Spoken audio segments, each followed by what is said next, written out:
Wa ala alihi wa ashabihi wa mawalah. Allahumma salli ala Muhammad wa ala ali Muhammad kama sallaita ala Ibrahim wa ala ali Ibrahim wa barik ala Muhammad wa ala ali Muhammad kama barakta ala Ibrahim wa ala ali Ibrahim innaka Hamidum Majid. Alhamdulillahirabbil alamin. Segala puji, keagungan dan kemuliaan hanya milik Allah Subhanahu wa taala. Alhamdulillah, di kesempatan hari ini kita bisa berkumpul kembali di dalam kajian rutin keluarga besar Iqabzah. Semoga senantiasa Allah curahkan keberkahan dan juga ilmu yang bermanfaat untuk kita semuanya. Salawat dan juga salam semoga senantiasa tercurah kepada junjungan kita, suri tauladan kita Nabi Muhammad SAW, dan juga salawat semoga senantiasa bersambung kepada keluarganya, kepada para sahabat, para tabi'in, hingga seluruh umatnya yang mengikuti jalannya hingga di hari kemudian. Mari sama-sama kita mengawali pengajian kita dengan membaca ta'awudz dan basmalah. A'udzubillahi minasyaitonirrajim. Bismillahirrahmanirrahim. Rabbi shrah li sadri wa yassir li amri wahlul 'uqdatam min lisani yafqahu qawli. Rabbi zidni ilma warzuqni fahma. Ya Allah, tambahkan kepadaku ilmu dan berilah aku karunia untuk dapat memahaminya. Allahumma inni as'aluka ilman nafi'an wa rizqan tayyiban wa amalan mutaqabbala. Ya Allah, aku memohon kepadamu ilmu yang bermanfaat, rizki yang baik dan amal yang diterima. Amin ya rabbal alamin. Baik, langsung saja. Bapak-bapak, ibu-ibu, om, tante, kakak-kakak, saudara-saudara semuanya, di kesempatan pada hari ini kita akan membahas sebuah tema yang menjadi sebuah rangkaian tema selama 1 tahun ke depan, insya Allah. Jadi ada yang berbeda mulai pertemuan hari ini, di mana Ustadz akan memberikan 12 judul tema yang itu akan saling berkaitan satu dengan yang lainnya, atau saling menguatkan lah, seperti itu. Di mana tema besarnya adalah sebuah harapan dan impian dari keluarga Iqabzah ini, yaitu bersama menuju sampai ke surga. Itu tema besarnya. Nah, dari tema besar itu kemudian nanti akan ada tema-tema kecilnya yang menjadi materi kita setiap pertemuannya. Nah, di hari ini kita akan membahas tentang sebuah tema, yaitu nasihat dalam belajar menuntut ilmu. Ini temanya ya, ini menarik sekali karena yang namanya menuntut ilmu, tentu harapan terbesarnya adalah ilmu itu menjadi ilmu yang bermanfaat. Jangan sampai kita sudah mengorbankan waktu, tenaga, pikiran, jauh-jauh datang ke sini, kemudian ketika pulang kita lupa dengan ilmunya atau bahkan tidak mendapatkan apa-apa. Maka insya Allah sangat bagus sekali di awal ini kita akan membahas tema, yaitu nasihat dalam belajar menuntut ilmu. Sebelum mikrofon ini saya berikan kepada Ustadz, sekiranya nanti ada pertanyaan boleh nanti disampaikan di sesi tanya jawab terakhir, atau kalau misalkan khawatir lupa, kalau misalkan harus ditanya langsung, maka bisa dengan menuliskan di kertas gitu ya, pertanyaannya nanti dioper aja ke depan, atau bisa pertanyaannya disampaikan melalui WhatsApp juga boleh ya, langsung WhatsApp ke Adit, nanti langsung ditanyakan kepada Ustadz, seperti itu. Terima kasih kepada Ustadz Samsul, kami persilakan. Bismillahirrahmanirrahim. Assalamualaikum warahmatullahi wabarakatuh. Alhamdulillahirabbil alamin.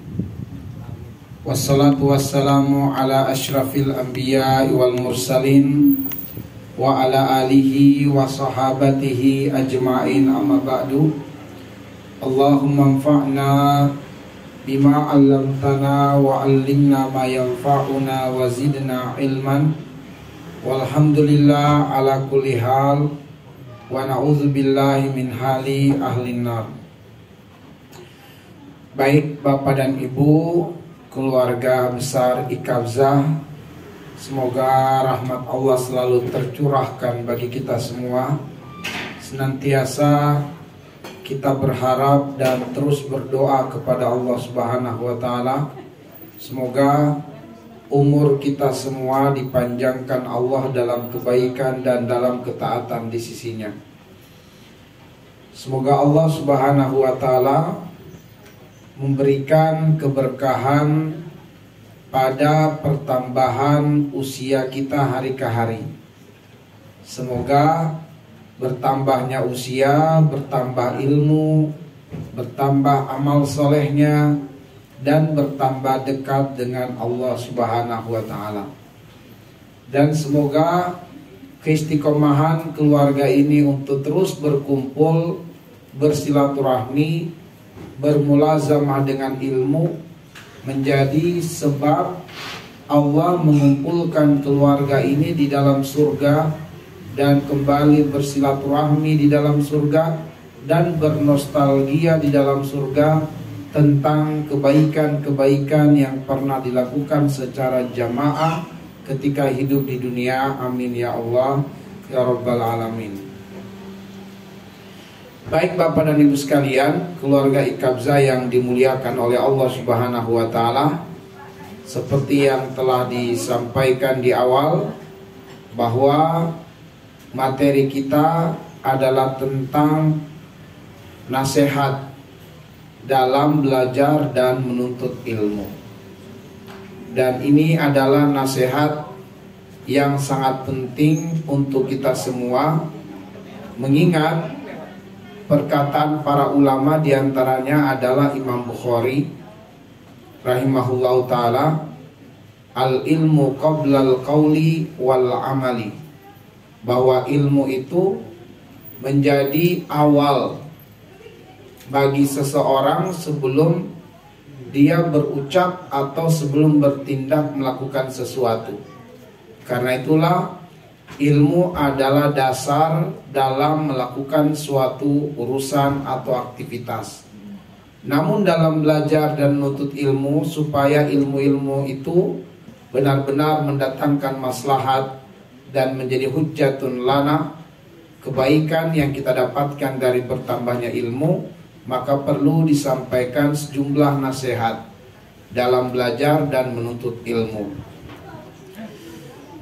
Dalam kaitannya dengan nasihat, ya, dalam belajar dan menuntut ilmu, pada kesempatan ini kita hanya akan sampaikan 5 nasihat dalam belajar dan menuntut ilmu.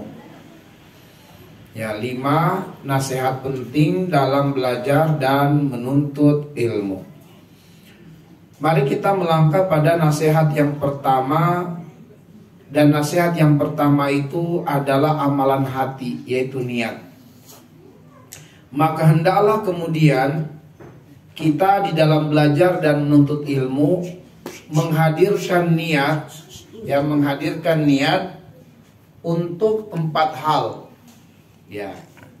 Nasihat yang pertama adalah hendaknya ketika kita belajar dan menuntut ilmu, kita hadirkan niat kita untuk 4 hal. Hal yang pertama, niatkanlah dengan belajar dan menuntut ilmu itu adalah untuk semakin mengenal Allah Subhanahu wa Ta'ala. Ini yang pertama. Bahwa kita belajar, niat pertama kita adalah pengen mengenali Allah. Karena di dalam Al-Quran terdapat 17 ayat, dan 17 ayat itu berisi perintah untuk kita belajar mengenal Allah. Dan kita akan temukan di dalam beberapa surah di mana terdapat perintah wa'lamu i'lamu fa'lamu. Ya, wa'lamu annallaha, i'lamu annallaha, fa'lamu annallaha, wa'lam annallaha, wa'lam annahu. Ada begitu banyak ayat, semuanya berisi perintah agar kita itu belajar untuk mengenal Allah Subhanahu wa Ta'ala. Ya, diantaranya Allah mengatakan wa'lamu annallaha ma'al muttaqin. Belajarlah dengan mengenali Allah, bahwa Allah itu dekat dengan orang-orang yang bertakwa. Maka ini adalah hal yang pertama yang kita niatkan dalam belajar, dalam menuntut ilmu, adalah untuk semakin mengenal Allah Subhanahu wa Ta'ala. Yang kedua, dalam menuntut ilmu hendaknya kita niatkan untuk semakin menumbuhkan rasa khasyah, rasa takut di hati kita kepada Allah. Dan ini adalah indikator ilmu itu bermanfaat bagi seorang hamba, yaitu dengan belajar, dengan menuntut ilmu, bertambah rasa khasyah, bertambah rasa takut kepada Allah. Kalau kemudian belajar tapi tidak bertambah rasa takut kepada Allah, perlu dievaluasi niatnya dalam belajar dan menuntut ilmu. Karena di dalam surat Fatir, khususnya di ayat yang ke-28, Allah memberitahukan kepada kita semua, innama yakhsyallaha min ibadihil ulama. Sungguh yang takut kepada Allah itu adalah orang-orang yang berilmu. Maka di sini memberikan kepada kita suatu petunjuk bahwa harusnya dengan bertambahnya ilmu adalah bertambah rasa takut kepada Allah. Jika bertambah ilmu tapi tidak bertambah rasa takut kepada Allah, berarti ada sesuatu yang perlu dikoreksi di dalam niat belajar dan niat menuntut ilmu. Baik, ini adalah hal yang kedua di dalam niat. Hal yang ketiga dalam niat kita adalah kita belajar menuntut ilmu itu kita niatkan untuk menundukkan hawa nafsu. Jadi kita niatkan untuk menundukkan hawa nafsu, agar supaya dengan kita belajar, dengan kita menuntut ilmu, kecondongan hawa nafsu kita itu pada perkara yang dicintai dan pada perkara yang diridhoi oleh Allah Subhanahu wa taala. Jika kita belajar menuntut ilmu tapi kecondongan syahwat kita masih pada sesuatu yang Allah belum cintai, masih pada sesuatu yang Allah belum ridhoi, maka ini juga menunjukkan masih ada yang keliru dan salah dalam belajar dan menuntut ilmu. Ya, jadi kita niatkan kita kenapa pengen belajar, kenapa pengen menuntut ilmu, supaya kecondongan syahwat kita itu dapat tunduk sehingga kecondongannya pada perkara yang dicintai dan diridhoi oleh Allah Subhanahu wa taala, bukan pada perkara yang lalai dan melalaikan. Kemudian hal yang keempat yang diniatkan dalam belajar dan menuntut ilmu, bahwa ketika kita belajar menuntut ilmu itu niatkan untuk melepaskan atau menghilangkan kegelapan, kebodohan dari hati kita. Ya, kita buang kebodohan dari hati kita, dari diri kita, lalu kemudian kita mengambil pakaian ilmu untuk supaya kita semakin mengetahui perintah-perintah Allah, mana larangan-larangan Allah untuk ditinggalkan, perintah Allah untuk dikerjakan. Nah, jadi kita melepaskan pakaian kebodohan dari diri kita, dan kita pun dengan belajar meniatkan untuk melepaskan pakaian kebodohan dari orang lain. Ini seperti perkataan Imam Asy-Syafi'i rahimahullah ta'ala, bahwa ketika kita belajar menuntut ilmu itu niatkan li'izalatil jahli min nafsika wa min nafsi gairika. Niatkan belajar atau menuntut ilmu itu adalah untuk melepaskan kebodohan dari dalam diri sendiri dan untuk melepaskan kebodohan dari orang lain. Nah, ini adalah hal yang pertama atau nasihat yang pertama dalam belajar dan menuntut ilmu, yaitu meniatkan belajar menuntut ilmu untuk 4 hal: untuk mendekatkan diri kepada Allah, untuk menumbuhkan rasa takut kepada Allah, untuk menundukkan hawa nafsu sehingga kecondongan syahwat kita pada perkara yang dicintai dan diridhai Allah, dan yang keempat adalah untuk melepaskan pakaian kebodohan pada diri sendiri dan juga pakaian kebodohan dari orang lain. Nasihat yang kedua, ya, di dalam belajar dan di dalam menuntut ilmu itu adalah hendaknya kita selalu berdoa. Ya, selalu berdoa. Di dalam doa kita ini meminta 4 hal. Ya, hendaknya kita selalu berdoa, dan di dalam doa kita ini kita memohon kepada Allah untuk dikaruniakan 4 hal. 4 hal yang kita minta. Yang 4 hal yang kita minta adalah 4 hal yang Allah ajarkan di dalam surat Asy-Syu'ara ayat 83 sampai dengan ayat yang ke-85. Dan hendaklah kita sebagai penuntut ilmu atau orang yang belajar selalu meminta 4 hal ini yang Allah ajarkan di dalam surat Asy-Syu'ara ayat 83 sampai dengan ayat yang ke-85. Adapun 4 hal yang selalu kita minta itu, dan hendaklah diantara kita bisa menghafal doa ini. Ya, doa sekali lagi di surat Asy-Syu'ara ayat 83 sampai 85. Ajarkan anak-anak kita untuk menghafal doa ini dan berikan hadiah ketika kemudian dia mampu menghafal doa ini dan merutinkan doa ini. Bunyi doanya, Rabbi habli hukma wa alhiqni bis salihin waj'alni lisana sidqin fil akhirin waj'alni min warasati jannatin na'im.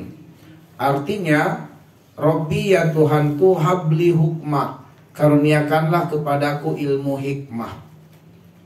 Wa alhiqni bis salihin, kumpulkan aku dengan orang-orang yang soleh. Waj'alni lisana sidqin fil akhirin, jadikanlah aku buah bibir kebaikan bagi orang yang datang di kemudian hari. Waj'alni min warasati jannatin na'im, dan jadikanlah aku termasuk yang mewarisi surga yang penuh dengan kenikmatan. Maka hendaklah setiap yang belajar dan menuntut ilmu merutinkan doa ini dan menjadikan doa ini sebagai misi terbesarnya hidup di dunia. Bagaimana dia mendapatkan 4 hal ini di kehidupan dunia ini? Yang pertama, dia mendapatkan ilmu hikmah.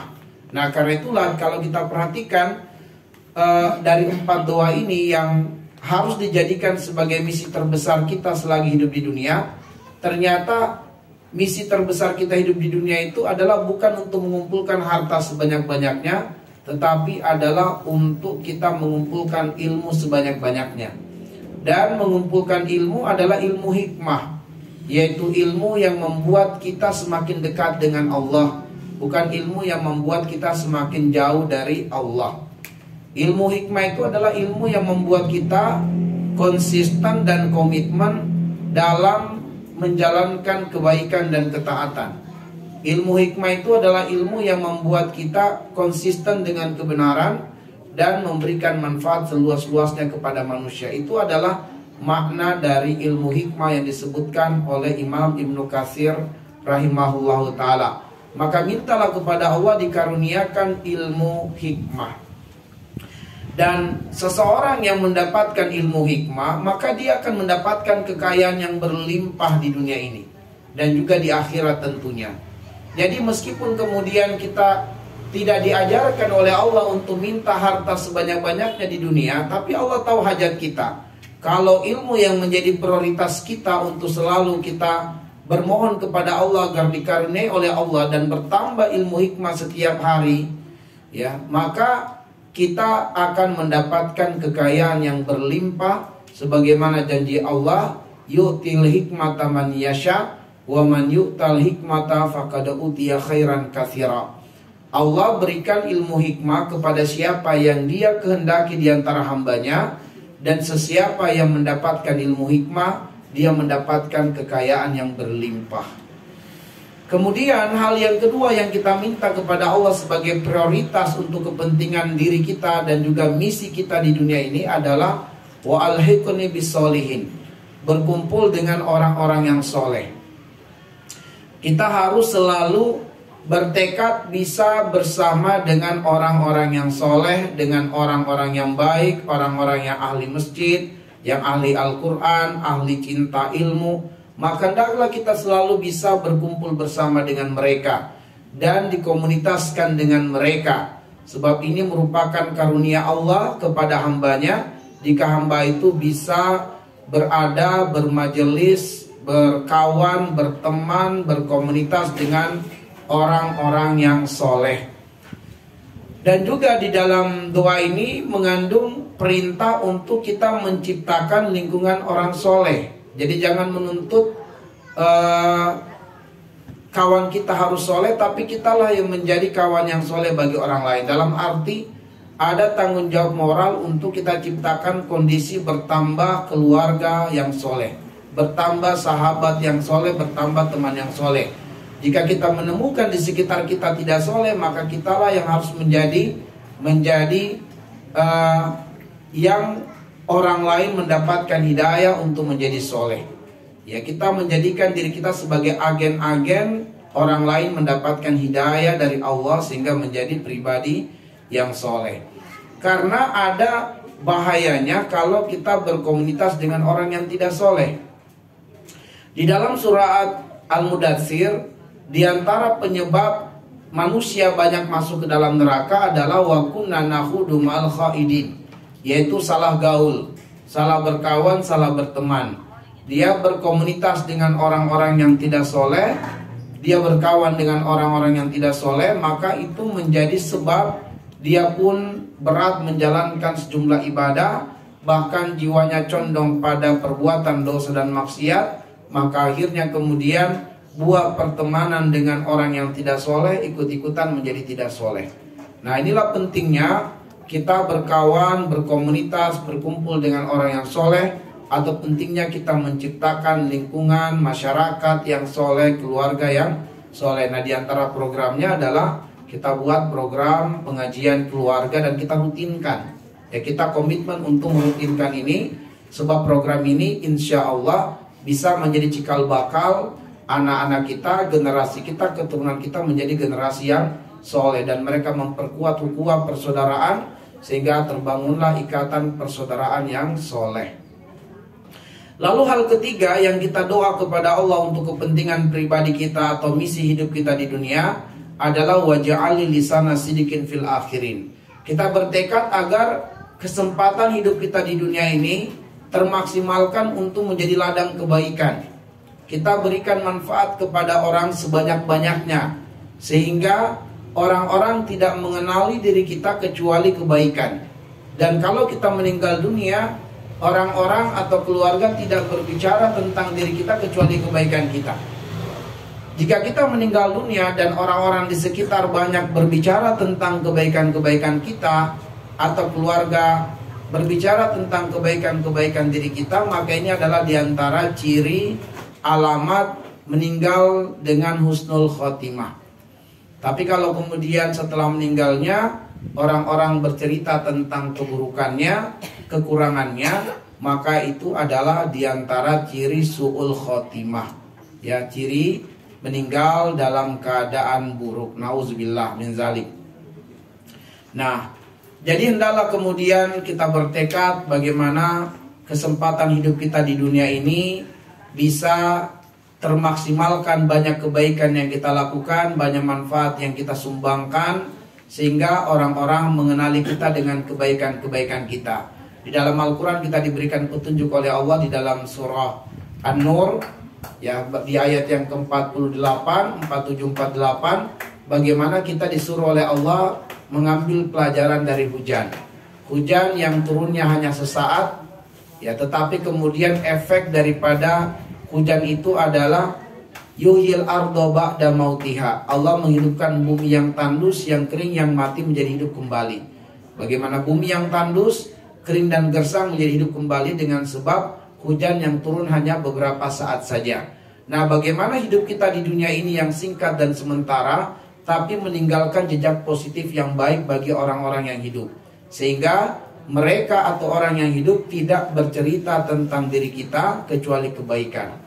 Mereka tidak mendapatkan kesan kebersamaan dengan kita semasa hidup kecuali kebaikan. Maka ini adalah suatu nikmat yang harus disyukuri dan tentu perlu diminta kepada Allah supaya hidup kita ini bermanfaat. Dan Nabi mengatakan khairukum man anfa'ukum linnas. Yang terbaik dari kalian adalah yang hidupnya bermanfaat bagi orang lain. Baik, kemudian hal yang keempat yang juga selalu kita minta kepada Allah untuk kepentingan diri kita dan juga misi terbesar hidup kita di dunia adalah waj'alni min warasati jannatin na'im. Hendaklah kita menjadikan orientasi kita berbuat adalah untuk akhirat. Orientasi kita bekerja, orientasi kita membangun silaturahmi, orientasi kita menolong orang lain adalah karena mengharapkan surga dari Allah Subhanahu wa taala. Maka kalau orientasi kita untuk akhirat, maka insya Allah kita akan didekatkan dengan kehidupan akhirat. Nah, contoh orientasinya kehidupan akhirat, sampai kita minum pun itu kita jaga tidak minum pakai tangan kiri. Kenapa? Karena orientasi kita adalah pengen minum, dapat manfaat dunia, tapi manfaatnya juga untuk akhirat. Kalau kita minum tangan kiri, kita hanya dapat manfaat dunia tapi lepas akhiratnya. Tapi kalau kita minum tangan kanan, baca basmalah, maka insya Allah kita tidak hanya mendapatkan maslahat dunia tapi juga maslahat akhirat. Maka coba kita perhatikan ya, kita perhatikan hal ini. Bagaimana kita mulai, kita jadikan orientasi hidup kita adalah untuk akhirat. Dan kalau hidup kita berorientasi akhirat, maka dunia pasti datang, dunia pasti kita dapatkan. Sebab itu disebutkan di dalam surat Asy-Syura di ayat yang ke-20. Man kana yuridu harsal akhirah nazid lahu fi harsih, wa man kana yuridu harsad dunya nutihi minha wa ma lahu fil akhirati min nasib. Siapa yang hidupnya berorientasi akhirat, maka dunia pasti dia dapatkan. Tapi siapa yang hidupnya berorientasi dunia, dunia akan dia dapatkan kalau rezekinya, tetapi akhiratnya akan hilang. Nah, ibaratnya kalau kita tanam padi, pasti tumbuh rumput di samping padi. Tapi kalau menanam rumput, ya rumput yang didapat, padinya hilang gitu.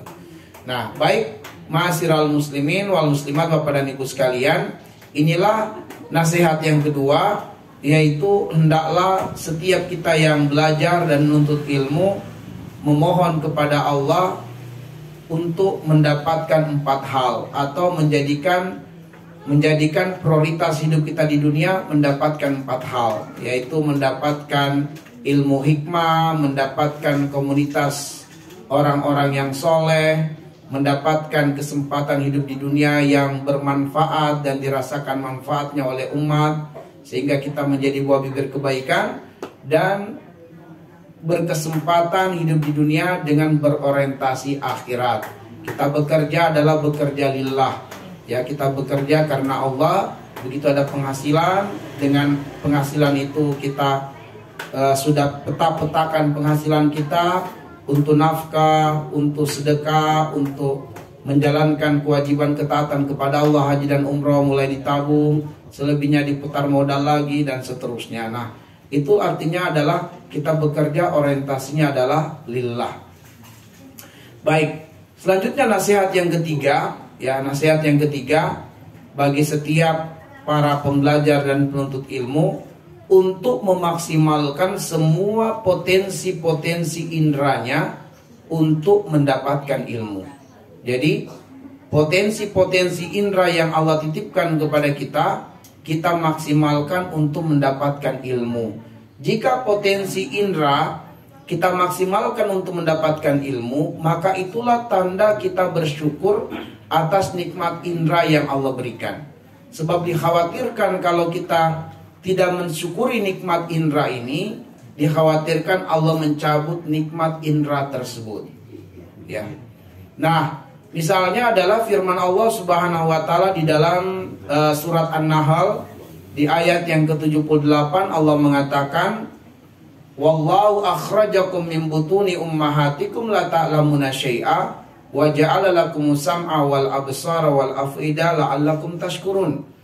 Kita oleh Allah dikeluarkan dari rahim ibu dalam keadaan tidak punya pengetahuan, tidak punya ilmu. Maka tujuan Allah memberikan kita sejumlah indera, terutama indera pendengaran, penglihatan, dan hati, supaya kita bersyukur. Makna syukur di situ adalah ketika indera-indera itu kita maksimalkan untuk mendapatkan ilmu. Maka itulah tanda syukur kita terhadap nikmat indera. Dan Allah menjanjikan, lain syakartum lazidannakum walain kafartum inna adzabi lasyadid. Kalau kamu syukuri, Allah akan tambah nikmat itu. Tapi kalau kamu kufur, dikhawatirkan Allah mencabut nikmat itu. Maka ada seorang kakek yang kami temui di kota Bogor. Itu sudah usia 100 tahun lebih, saya lupa lebihnya berapa tahun. Saya pernah wawancara beliau di Ramadan kemarin, karena saya diminta mengisi kajian subuh. Saya ketemu beliau, ya, di Masjid Mambaul Ilmi. Nah, itu usia 100 lebih tahun, saya lupa lebihnya gitu ya. Masya Allah, dia ke masjid masih berjalan tanpa tongkat. Ya. Kemudian matanya masih terang, tidak pakai kacamata. Daya ingatnya masih kuat. Ya, bahkan ketika saya setelah karena diminta imam, langsung dia katakan, Ustadz baca surat Al-Insan. Benar, saya baca surat Al-Insan di dalam sholat tadi. Dia katakan, Alhamdulillah sampai hari ini saya masih menghafal surat tersebut. Tidak ada giginya, tapi bicaranya jelas. Cara ngomongnya masih jelas. Dia berjalan tidak pakai tongkat sudah 100 tahun lebih. Saya tanya, Masya Allah, kayak apa ini rahasianya ini? Allah berikan kenikmatan luar biasa. Dia mengatakan sejak muda dahulu, bukan sejak anak, sejak muda. Sejak muda sampai sekarang saya tidak pernah putus 2 juz per hari baca Al-Quran. Si kakek itu. Cuma itu amalannya katanya. Selebihnya saya 5 waktu di masjid. Dan Allah memberikan kenikmatan kepada saya. Dengan izin Allah saya bisa berjalan tanpa tongkat. Tidak ada yang sakit di kaki apa gitu, yang lemas-lemas kakinya, pegel-pegel, dia kuat berjalan. Kemudian matanya terang. Karena sampai dia katakan sampai saat ini kakek masih bisa baca. Iya, saya masih bisa baca Quran 2 juz per hari. Orangnya masih hidup. Ya. Orang dekat rumah lah, dekat kampus UIK. Ya, nyebrang dari kampus UIK ada masjid namanya Mambaul Ilmi. Nah, Masya Allah, itu luar biasa nikmat. Padahal cucunya, anaknya sudah banyak yang meninggal dunia. Dia masih kuat, diberikan oleh Allah umur yang panjang, dan 5 waktu dia ke masjid, dan matanya masih terang baca Al-Quran 2 juz per hari. Dia katakan sejak muda sampai sekarang dia nggak pernah tinggalkan membaca Al-Quran 2 juz per hari. Nah, Masya Allah. Nah, itu kalau disyukuri nikmat, maka Allah akan tambah. Maka dikhawatirkan ketika kita jauhkan indera-indera kita dari ilmu, Allah cabut nikmat. Allah cabut nikmat mata, Allah cabut nikmat pendengaran, Allah cabut nikmat melangkah bermajelis ilmu. Masih usia muda, kepala 4, kepala 5, tapi udah stroke, nggak bisa lagi kakinya bergerak untuk hadir dalam majelis ilmu. Maka dikhawatirkan dicabut sebab kaki kita banyak melangkah untuk hal-hal yang sifatnya duniawi semata, tapi tidak banyak melangkah untuk ketaatan kepada Allah, maka Allah cabut nikmatnya. Nah, disinilah pentingnya kemudian kita memaksimalkan potensi indera untuk menambah ilmu atau mendapatkan ilmu, sebab itulah jalan kita mensyukuri nikmat indera. Dasarnya adalah surat An-Nahl ayat 78. Bahkan yang diancam oleh Allah di dalam surat Al-A'raf ayat 179 adalah apabila kita tidak banyak memaksimalkan indera-indera kita untuk ilmu, Allah ancam kita, hidup kita di dunia itu dicabut keberkahannya, sehingga hidup kita di dunia laksana binatang, nggak punya tujuan yang jelas. Pokoknya hidupnya hanyalah untuk menyenangkan syahwat saja, tapi fata morgana. Kita tidak pernah bisa memuaskan syahwat kita, sementara syahwat kita menuntut kepuasan. Akhirnya hidup kita tanpa sadar menjadi hamba dunia gitu. Nah, itu disebutkan dalam surat Al-A'raf ayat 179. Allah mengatakan, walaqad zara'na li jahannama katsiran minal jinni wal ins. Disiapkan neraka jahanam, kebanyakan yang akan menghuni neraka jahanam itu adalah jin dan manusia. Jin dan manusia yang mana yang akan banyak mendiami neraka jahanam? Lahum qulubun la yafqahuna biha, yaitu mereka yang diberikan hati, tapi hatinya tidak dibuat tenang dalam belajar dan menuntut ilmu. Pokoknya kalau menuntut ilmu kayak gelisah aja hatinya gitu, nggak tenang, pengen cepat-cepat selesai aja gitu. Kok ya Ustadz lama banget nih ceramahnya gitu ya. Tidak tenang jiwanya gitu. Tidak bahagia dia mendengarkan ayat. Nah, tidak lapang hatinya, tidak terbuka hatinya untuk ilmu. Sesak rasanya gitu. Nah, itu. Jadi lahum qulubun la yafqahuna biha. Diberikan hati, tidak digunakan hatinya memahami ayat-ayat Allah. Walahum a'yun la yubsiruna biha. Diberikan mata, tapi tidak dibanyakan matanya untuk melihat ilmu, membaca ilmu. Walahum adzanun la yasma'una biha. Diberikan nikmat telinga, tapi tidak banyak dan tidak mau mendengarkan banyak ilmu dan dengan telinganya itu. Maka Allah mengatakan ulaika kal an'am. Maka Allah cabut keberkahan hidupnya, sehingga hidupnya dia seperti binatang saja.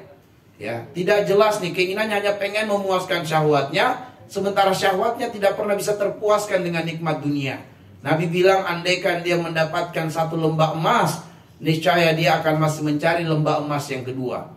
Kalau dia sudah dapat lembah emas yang kedua, masih cari lembah emas yang ketiga. Terus demikian.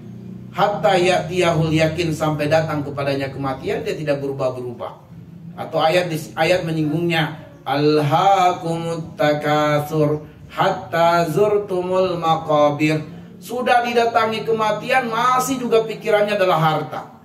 Ya, sudah sakarat, sudah mau mati, masih ingat hartanya, mobilnya, kendaraannya, diingat-ingat semua yang itu. Ya, uangnya, bagaimana piutangnya sama orang, semua itu yang diingat. Sementara sudah mau sakarat, yang teringat semua adalah harta, harta, harta, dan harta. Maka harta telah menipunya sampai kematian mau datang kepadanya, masih harta yang diingatnya. Ya, alhaakumut takatsur hatta zurtumul maqabir. Kita disindir oleh Allah Subhanahu wa taala. Nah, karena itulah kemudian orang yang menjauhkan potensi-potensi indera untuk ilmu, ulaika kal an'am. Hidupnya akan sama dengan binatang di dunia ini. Binatang itu hidup hanya untuk kepentingan syahwat saja.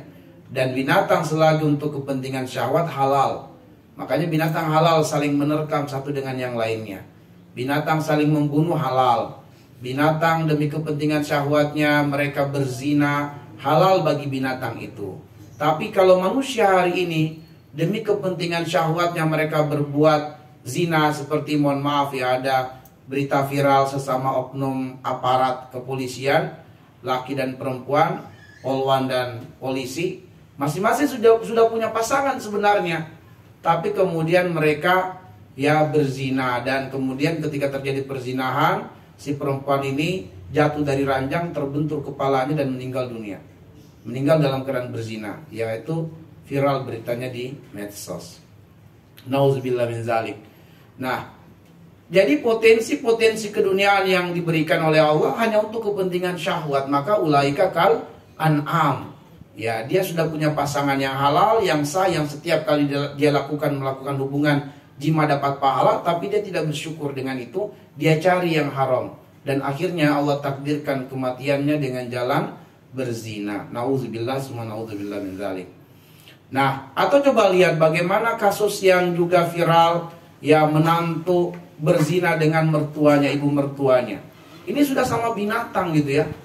Ya. Karena binatang antara anak dengan bapak, seperti kita lihat kucing, ya bapak menggauli anak, ya anak betinanya, sah-sah saja bagi si binatang gitu, halal-halal saja.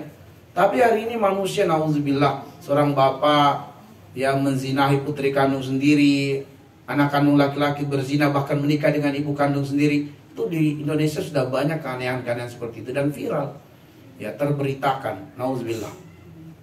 Nah, ulaika kal an'am, hidupnya sama dengan binatang. Kenapa? Karena jauh dari ilmu. Ya, balhum adol, bahkan lebih sesat dari binatang, ya. Perbuatannya sama dengan binatang, tapi derajatnya lebih hina, lebih rendah, lebih sesat dari binatang derajatnya. Wa ulaika humul ghafilun, dan mereka adalah orang-orang yang lalai. Maksudnya adalah orang-orang yang tidak mempersiapkan bekal untuk akhiratnya. Jadi mereka disibukkan hanya dunia saja gitu. Hidupnya hanya untuk memperturutkan syahwat sampai kematian datang padanya. Itu kenapa? Karena dia tidak memaksimalkan potensi-potensi inderanya untuk ilmu. Maka kita maksimalkan potensi indera kita, potensi pendengaran, potensi penglihatan, hati, kedua tangan, kedua kaki, kita maksimalkan semuanya.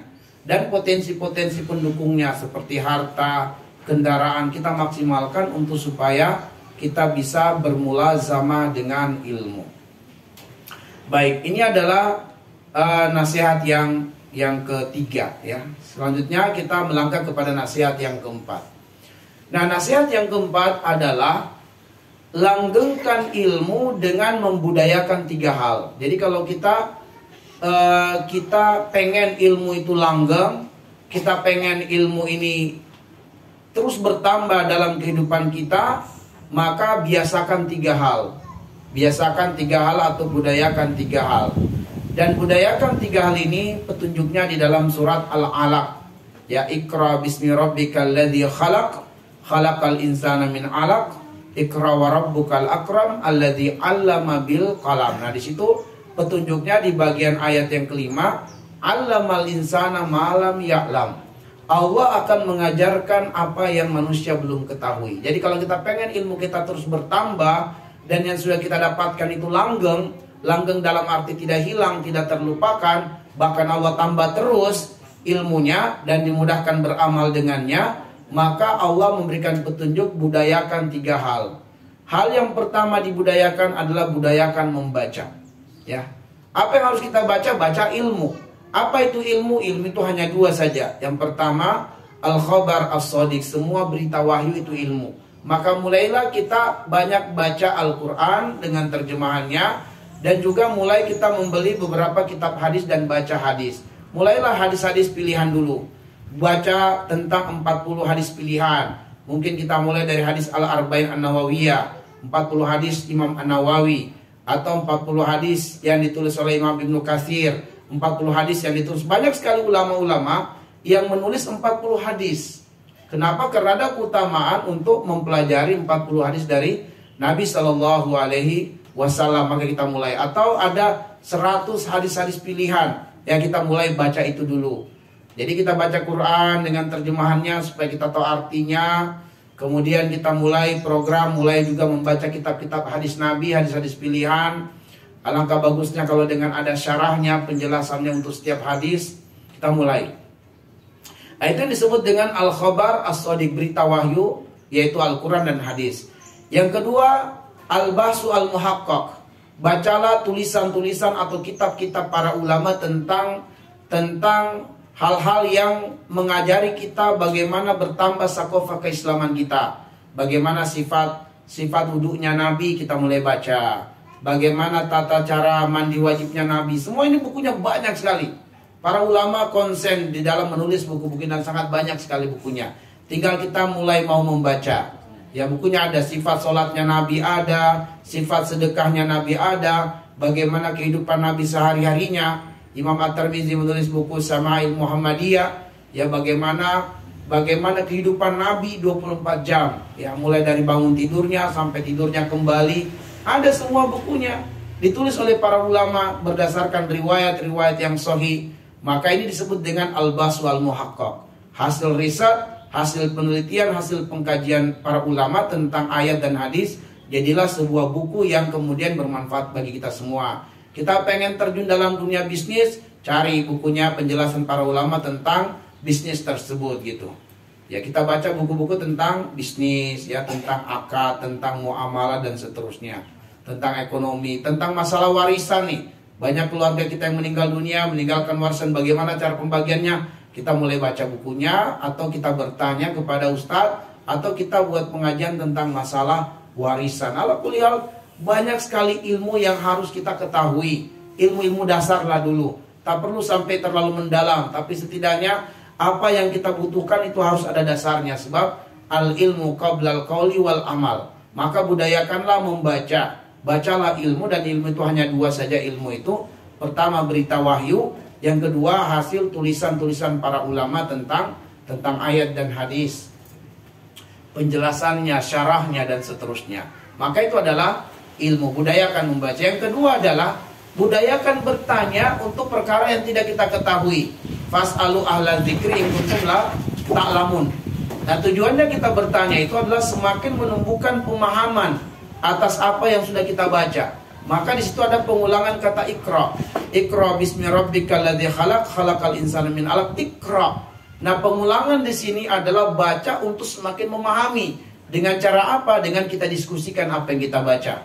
Jadi budayakan diskusi, budayakan bertanya kepada orang yang tahu. Fas'alu ahla dzikri in kuntum la ta'lamun. Pak Ustadz, saya baca dari sebuah buku, itu seperti ini penjelasannya, tapi saya belum paham pada bagian ini. Tolong dijelaskan, disyarah. Nah, seperti itulah kemudian kita membudayakan ilmu. Ya, saling mendiskusikan ilmu, saling membicarakan ilmu. Lalu kemudian yang ketiga, budayakan menulis, ya, sebab Allah mengajarkan kita pena untuk menulis. Nah, jadi selain kita membaca, selain kita kemudian mendiskusikan, nah coba kita menulis. Ya, kita semua masing-masing ada medsosnya, buat status tentang ilmu yang kita dapat hari ini. kita buat Facebook, buat di Instagram, tulis ilmu. Apa yang kita dengarkan dari ilmu hari ini kita sampaikan lagi. Maka ini semua adalah cara untuk melanggengkan ilmu yang sudah kita dapatkan dan sekaligus menambah ilmu baru dari yang kita belum ketahui, dan itu janji Allah Subhanahu wa taala. Sehingga sesiapa yang pengen tafaqquh fiddin, paham tentang agama, maka hendaknya dia budayakan 3 hal ini. Dan indikator Allah mencintai seorang hamba adalah Allah membuatnya faham agama. Ya, sehingga Nabi mengatakan, "Mayuridillahu bihi khaira yufaqihu fiddin." Siapa yang Allah inginkan kebaikan kepadanya, Allah akan menambahkan ilmu untuknya. Jadi kalau Allah pengen kebaikan bagi kita, bukan harta yang ditambah, ya, tetapi yang ditambah adalah ilmu. Mayuridillahu bihi khaira yufaqihu fiddin. Apabila Allah menginginkan kebaikan pada seseorang, Allah akan membuat orang itu faham terhadap agamanya, paham terhadap agama Allah Subhanahu wa ta'ala. Baik, ini nasihat yang keempat dan nasihat yang terakhir bagi para pembelajar dan penuntut ilmu adalah menjaga nikmat ilmu dengan meninggalkan perbuatan dosa dan maksiat. Jadi perbuatan dosa dan maksiat itu bisa mencabut nikmat ilmu. Akhirnya kita sudah hafal Al-Quran, aduh saya lupa nih hafalan saya. Kenapa? Boleh jadi ada dosa dan maksiat yang menjadikan nikmat ilmu yang sudah kita dapatkan tercabut dari hati kita. Maka ada kisah yang menarik sekali, adalah kisah dari guru Imam Asy-Syafi'i rahimahullah ta'ala bernama Waqi bin Malik. Dan kita tahu Waqi bin Malik ini kekuatan hafalannya adalah beliau tidak pernah didapati oleh kawan-kawannya menulis. Kawan-kawannya pula tidak pernah mendapati beliau membaca. Tapi hafalannya lebih banyak dan lebih kuat. Itu yang membuat terheran-heran para sahabat-sahabatnya. Sehingga mereka mendatangi Waqi dan bertanya kepada Waqi seraya berkata, "Ya Waqi, ma ra'ainaka tahmilu qalaman wala kitaban, wa ma ra'ainaka tada'u sawadan ala bayadin, walakin hifzuka aqwa wa aktsara minna. Ma sirruka hadza?" Wahai Waqi, kami tidak pernah melihat engkau menulis. Tidak pernah kami melihat engkau memegang pena. Tidak pernah melihat engkau memegang kitab. Dan tidak pernah kami melihat engkau meletakkan hitam di atas putih. Tidak pernah mencoret-coret begitu. Tetapi kenapa hafalanmu lebih kuat dari kami dan hafalanmu lebih banyak dari kami? Masih rukahada, apa rahasianya? Kenapa sampai bisa demikian? Waqi bin Malik hanya tersenyum lalu berkata kepada kawan-kawannya itu, "Lau akhbartukum ma huwa sirri hal sata'maluna bihi." Kalau saya memberitahukan kalian tentang rahasianya, apakah kalian mau mengamalkan rahasia itu? Mereka mengatakan, insya Allah sana'malu bihi, kami akan mengerjakannya juga, supaya kami mendapatkan keutamaan seperti yang Allah berikan kepadamu. Maka Waqi bin Malik mengatakan, "Ma wajadtu afdolad dawa li izalatin nisyani illa bitarkil ma'siyah." Aku tidak menemukan sebaik-baiknya obat yang dapat menghilangkan penyakit lupa kecuali dengan meninggalkan dosa dan maksiat.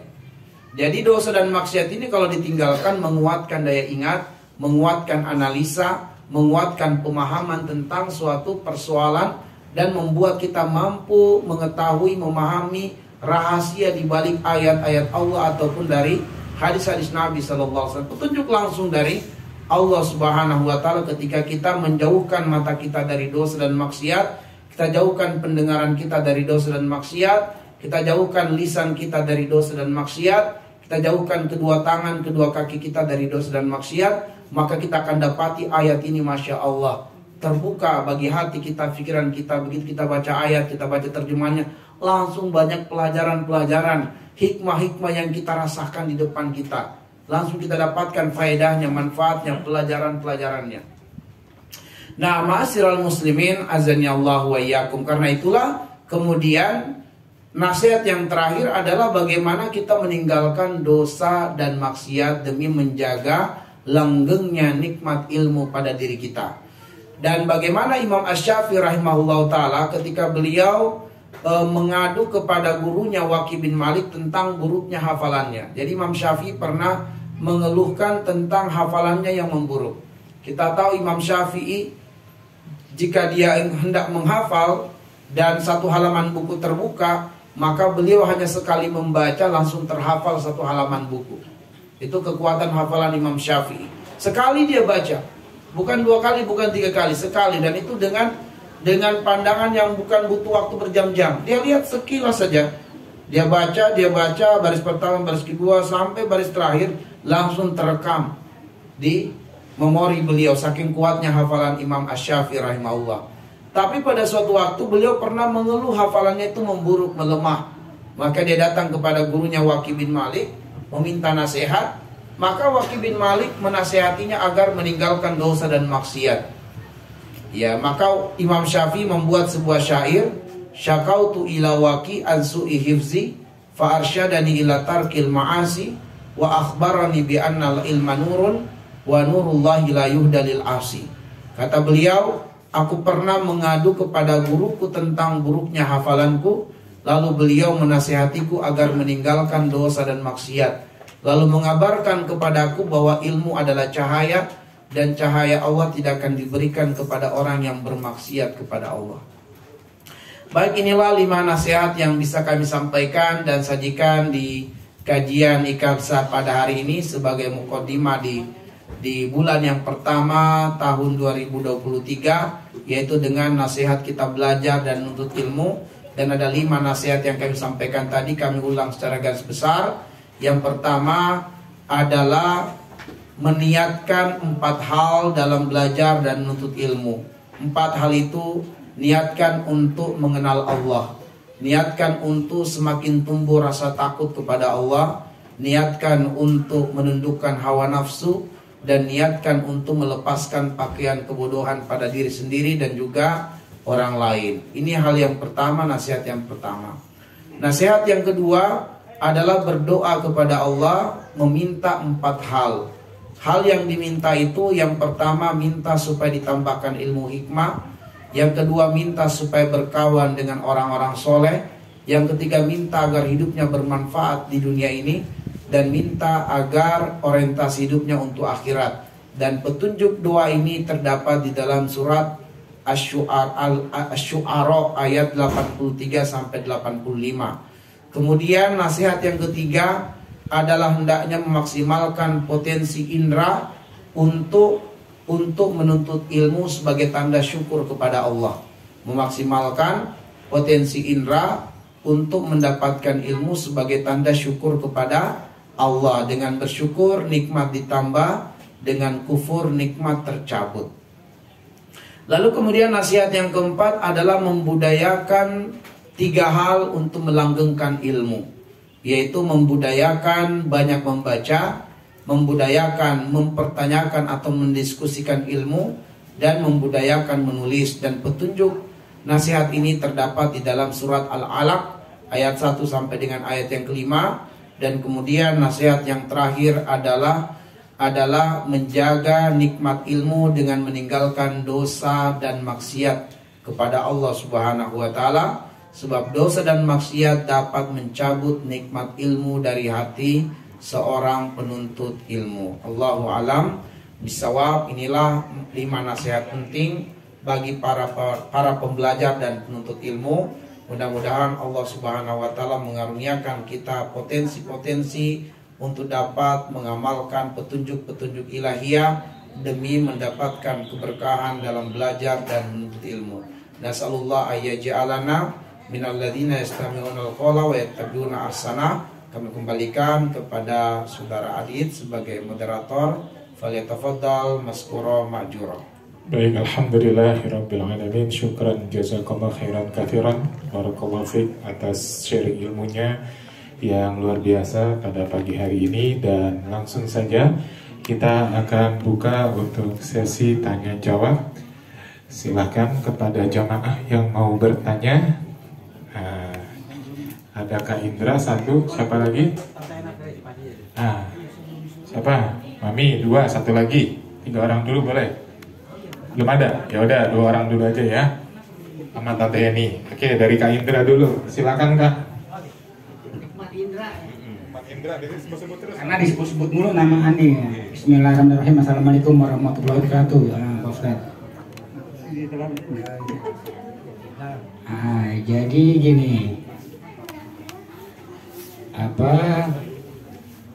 Rasulullah Shallallahu Alaihi Wasallam adalah sebaik-baik teladan untuk diikuti. Terus bicara soal ilmu tadi ya kita berhulu ke beliau.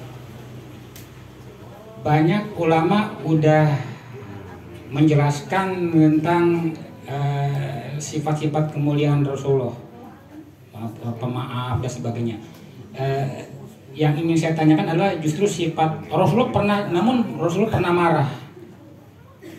Cuma banyak ulama yang ngejelasin marah itu dikaitkan cuma hanya sekedar apabila kehormatan Islam dilecehkan lah gitu. Nah, tetapi saya baca beberapa riwayat juga sebenarnya Rasulullah pernah marah yang lain. Di antaranya yang jadi pertanyaan saya adalah kenapa Rasulullah sangat marah dengan yang namanya kelompok Khawarij. Sampai Rasulullah disebutkan kalau seandainya aku menemui mereka akan kumusnahkan mereka seperti kaum Ad, seperti Allah memusnahkan kaum Ad. Dan banyak riwayat-riwayat lainnya tentang masalah ini tentang Khawarij.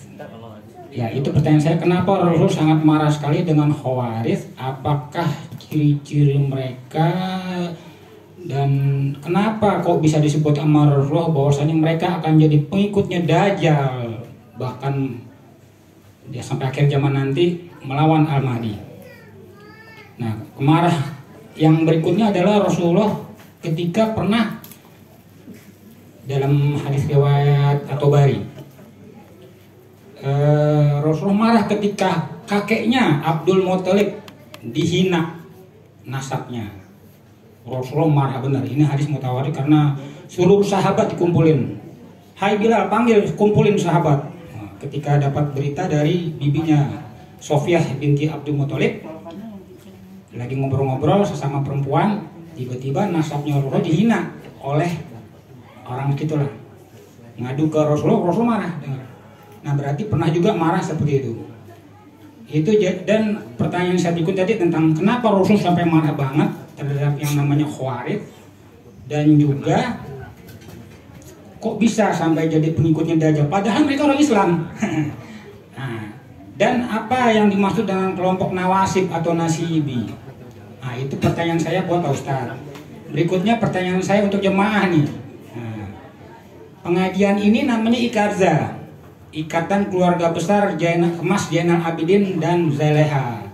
Kebetulan hari ini di rumah Kemas Dr. Anas ya.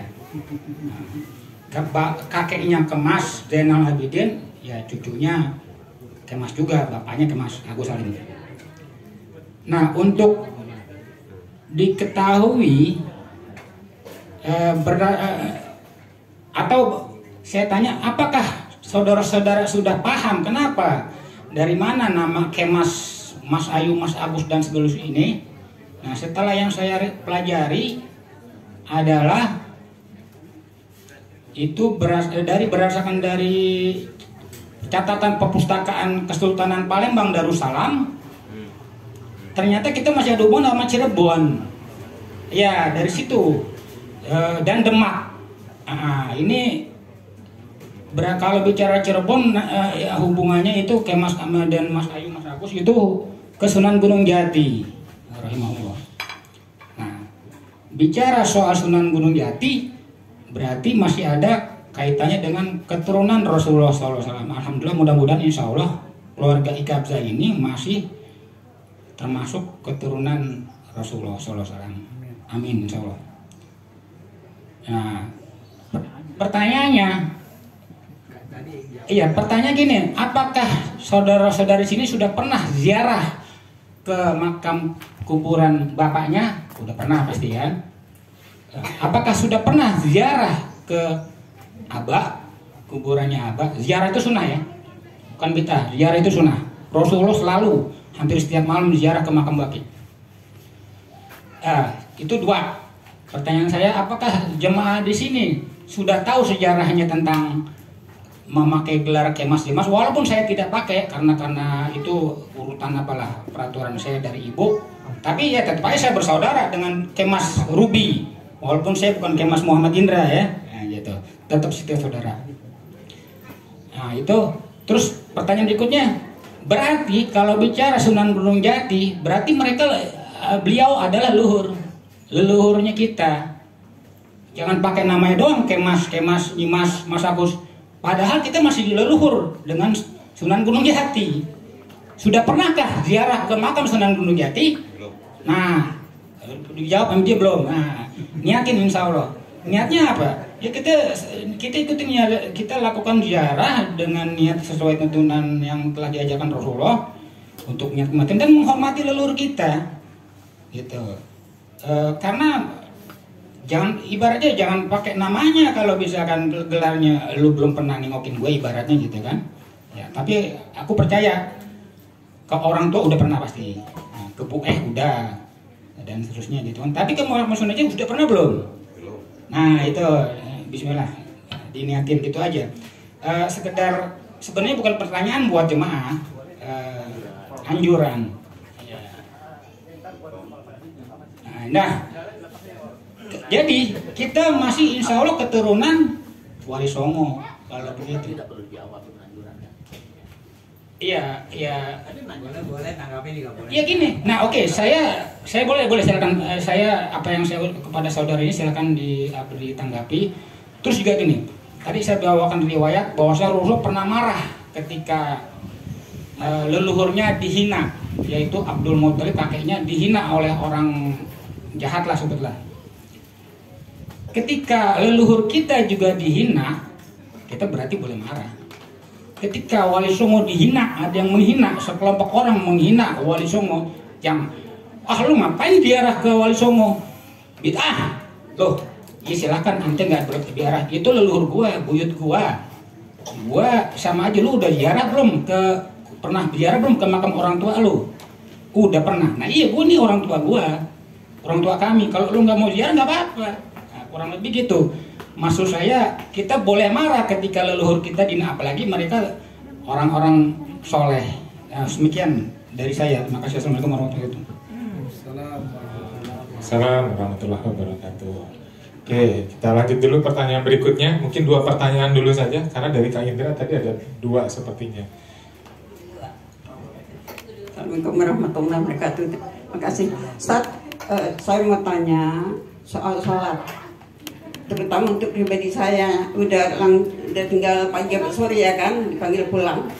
Tapi saya hisab sendiri sebelum Allah nanti dikubur kita dihisab. Saya hisab sendiri, banyak punya dosa, banyak punya hutang kepada Allah soal sholat. Dan saya takutkan, katanya kan paling diutamakan nanti dihisab adalah sholat. Sementara ini saya renungi, kalau saya dari kecil banyak benar meninggalkan sholat, Ustaz, banyak punya hutang kepada Allah soal sholat. Jadi apakah bagaimana kalau kita sementara ini kita banyak-banyak sholat sunnah daripada kita bayar hutang?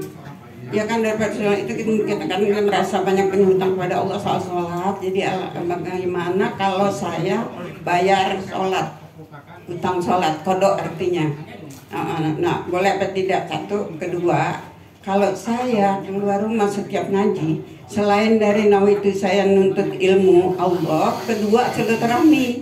Karena gini, kalau tidak di pengajian, segini besarnya keluarga saya setua ini jarang ketemu kalau tidak di pengajian. Karena tidak didatangi, saya udah tinggal memati besok. Nggak ada tuh anak ponakan selain mungkin via teleponnya juga jarang, apalagi sering mengunjungi itu sih. Nah jadi nawaitu saya silaturahmi, apakah benar atau tidak itu? Terima kasih. Assalamualaikum warahmatullahi wabarakatuh. Baik. Bagaimana Mas Adit, langsung ditanggapi? Boleh Ustaz, ditanggapi dulu Ustaz, karena sudah cukup panjang pertanyaannya. Baik, bismillah, alhamdulillah, wassalatu wassalamu ala asyrafil anbiya wal mursalin wa ala alihi wa ashabihi ajmain, amma ba'du.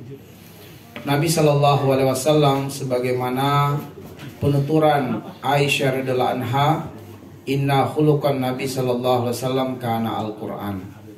Akhlaknya Nabi adalah Al-Quran.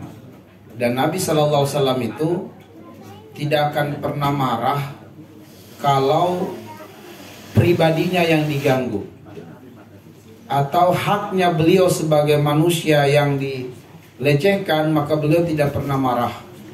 Tetapi ketika kemudian hak Allah yang diganggu, hak Allah yang dilecehkan, syiar Allah yang dilecehkan, maka beliau marah. Di dalam Al-Quran pun ada beberapa keadaan dan kondisi Nabi marah, kecewa, yang kemudian ditegur oleh Allah. Di antaranya turunnya surat Abasa wa tawalla, ketika Nabi bermuka masam, marah, kecewa dan jengkel kepada Abdullah ibnu Ummi Maktum, yaitu ketika Rasulullah sedang memaksimalkan potensinya untuk mendawai para pemuka Quraisy. Tiba-tiba Abdullah ibnu Ummi Maktum karena dalam keadaan buta, dia mendekati Nabi, menarik-narik baju Nabi dan berkata, "Ya Muhammad, alimni anil Quran, ajarkan aku Al-Quran." Dia tidak lihat bahwa Nabi ini sedang memfokuskan dakwah kepada para pemuka Quraisy.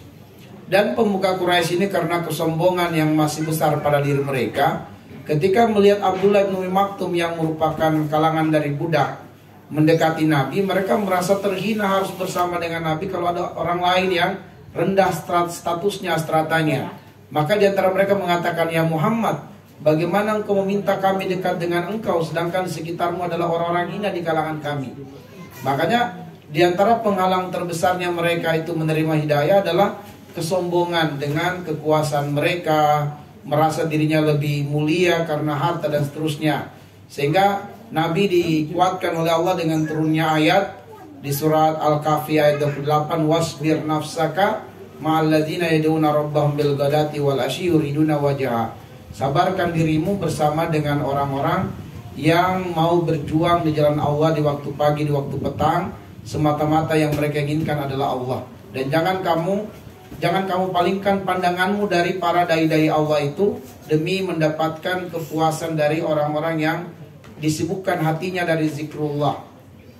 Itu surat Al-Kahfi 28, teguran kepada Nabi. Dan juga turunnya Abasa ini karena akhirnya pemuka Quraisy itu meninggalkan Nabi begitu saja karena hadirnya Abdullah bin Maktum, dan Nabi merasa kehilangan peluang dan kesempatan mendawai pemuka Quraisy karena Abdullah bin Maktum. Maka Nabi langsung meninggalkan Abdullah bin Maktum. Dalam keadaan beliau marah, beliau meninggalkan, sehingga turun ayat yang menegur Nabi. Sampai akhirnya Nabi itu dalam proses dakwahnya ada kekurangan-kekurangan, ada kesalahan-kesalahan, tapi dididik oleh Allah. Nabi pernah menjanjikan sesuatu, yaitu di surat Al-Kahfi juga, ketika orang-orang bertanya kepada Nabi tentang suatu persoalan tentang Ashabul Kahfi, Nabi tidak mengatakan insya Allah tunggu jawabannya, tapi Nabi langsung menjanjikan besok akan saya jawab, dan Allah tidak turunkan wahyu. Dan itu teguran supaya Nabi itu mengucapkan insya Allah dalam setiap ucapannya. Sampai ketika Nabi terus dibenahi oleh Allah, diperbaiki akhlaknya oleh Allah, turunlah kemudian surat Al-Ahzab ayat yang ke-21 yang merekomendasikan akhlak Nabi sebagai akhlak terbaik. Jadi kalau Nabi pernah ada sisi-sisi kekurangan manusiawinya, itu benar, tetapi Nabi kemudian diperbaiki oleh Allah akhlaknya sampai turun ayat yang menyempurnakan akhlak Nabi. Nabi pernah putus asa bahkan sampai berkeinginan bunuh diri, yaitu ketika turunlah surat Ad-Duha yang menguatkan Nabi, karena Nabi stres, kok ini wahyu tidak turun, sementara orang-orang mengatakan Muhammad sudah gila, dia sudah ditinggalkan oleh Tuhannya. Nabi juga stres, manusia biasa awal-awal, masih dakwah beliau awal-awal gitu ya. Sampai kemudian turunlah ayat menguatkan Nabi bahwa Allah tidak akan pernah meninggalkanmu. Nah, jadi Nabi itu memang di awal-awal masih ada kekurangan-kekurangannya, dan itu manusiawi, sampai kemudian turun ayat yang merekomendasikan akhlak Nabi sebagai akhlak yang terbaik. Laqad kana lakum fi Rasulillah uswatun hasanah.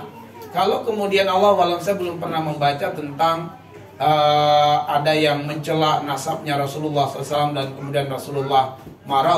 Saya belum pernah baca riwayatnya.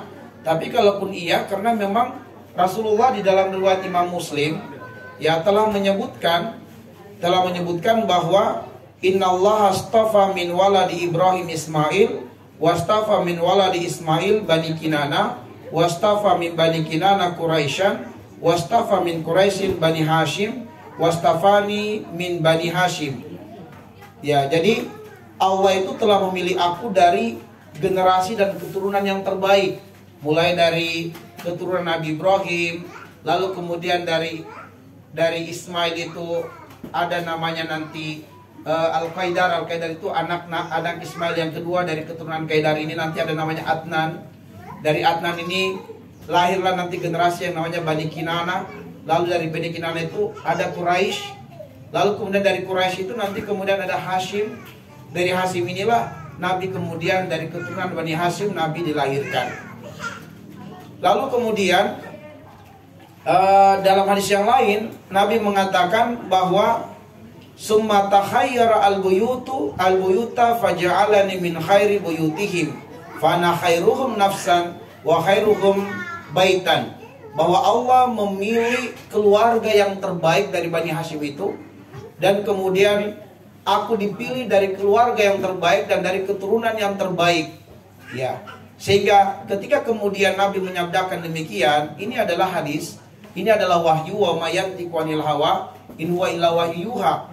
Sehingga kalaupun kemudian ada orang yang mencela nasab Nabi, maka dia telah mencela wahyu yang turun, yaitu karena Allah yang telah memilih Nabi dari keluarga terbaik dari kalangan Bani Hashim, dan itu adalah generasi yang terbaik.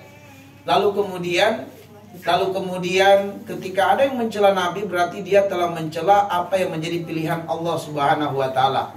Tapi saya sendiri belum membaca riwayat itu, tapi riwayat bahwa Nabi marah ketika nasab beliau dicela, Allah. Tapi kalaupun beliau marah, ya dasarnya ada sebab wa mayantiqu anil hawa in huwa illa wahyuha. Nabi tidak pernah berucap kecuali dengan wahyu, dan Nabi menyampaikan bahwa dia dipilih oleh Allah dari keturunan yang terbaik dari Bani Hashim, sehingga mencelanya berarti mencela wahyu yang telah Allah lahirkan Nabi dari turunan tersebut. Itu yang pertama. Kemudian kaum Khawarij, ya, kaum Khawarij.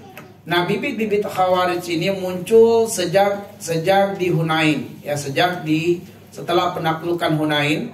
Kemudian Rasulullah mulai membagi ghanimah.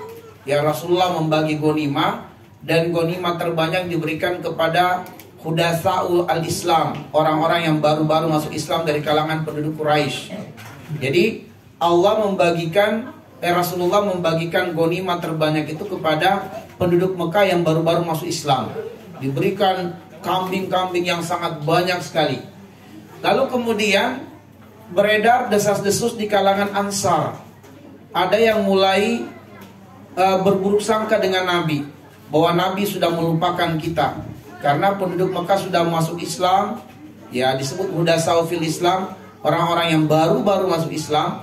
Tapi Nabi memberikan perhatian besar dengan ghanimah yang banyak, dihabiskan untuk mereka dan tidak disisakan untuk Ansar. Sehingga kemudian orang-orang penduduk Madinah ini mulai berburuk sangka dengan Nabi, dengan mengatakan Nabi telah melupakan kita.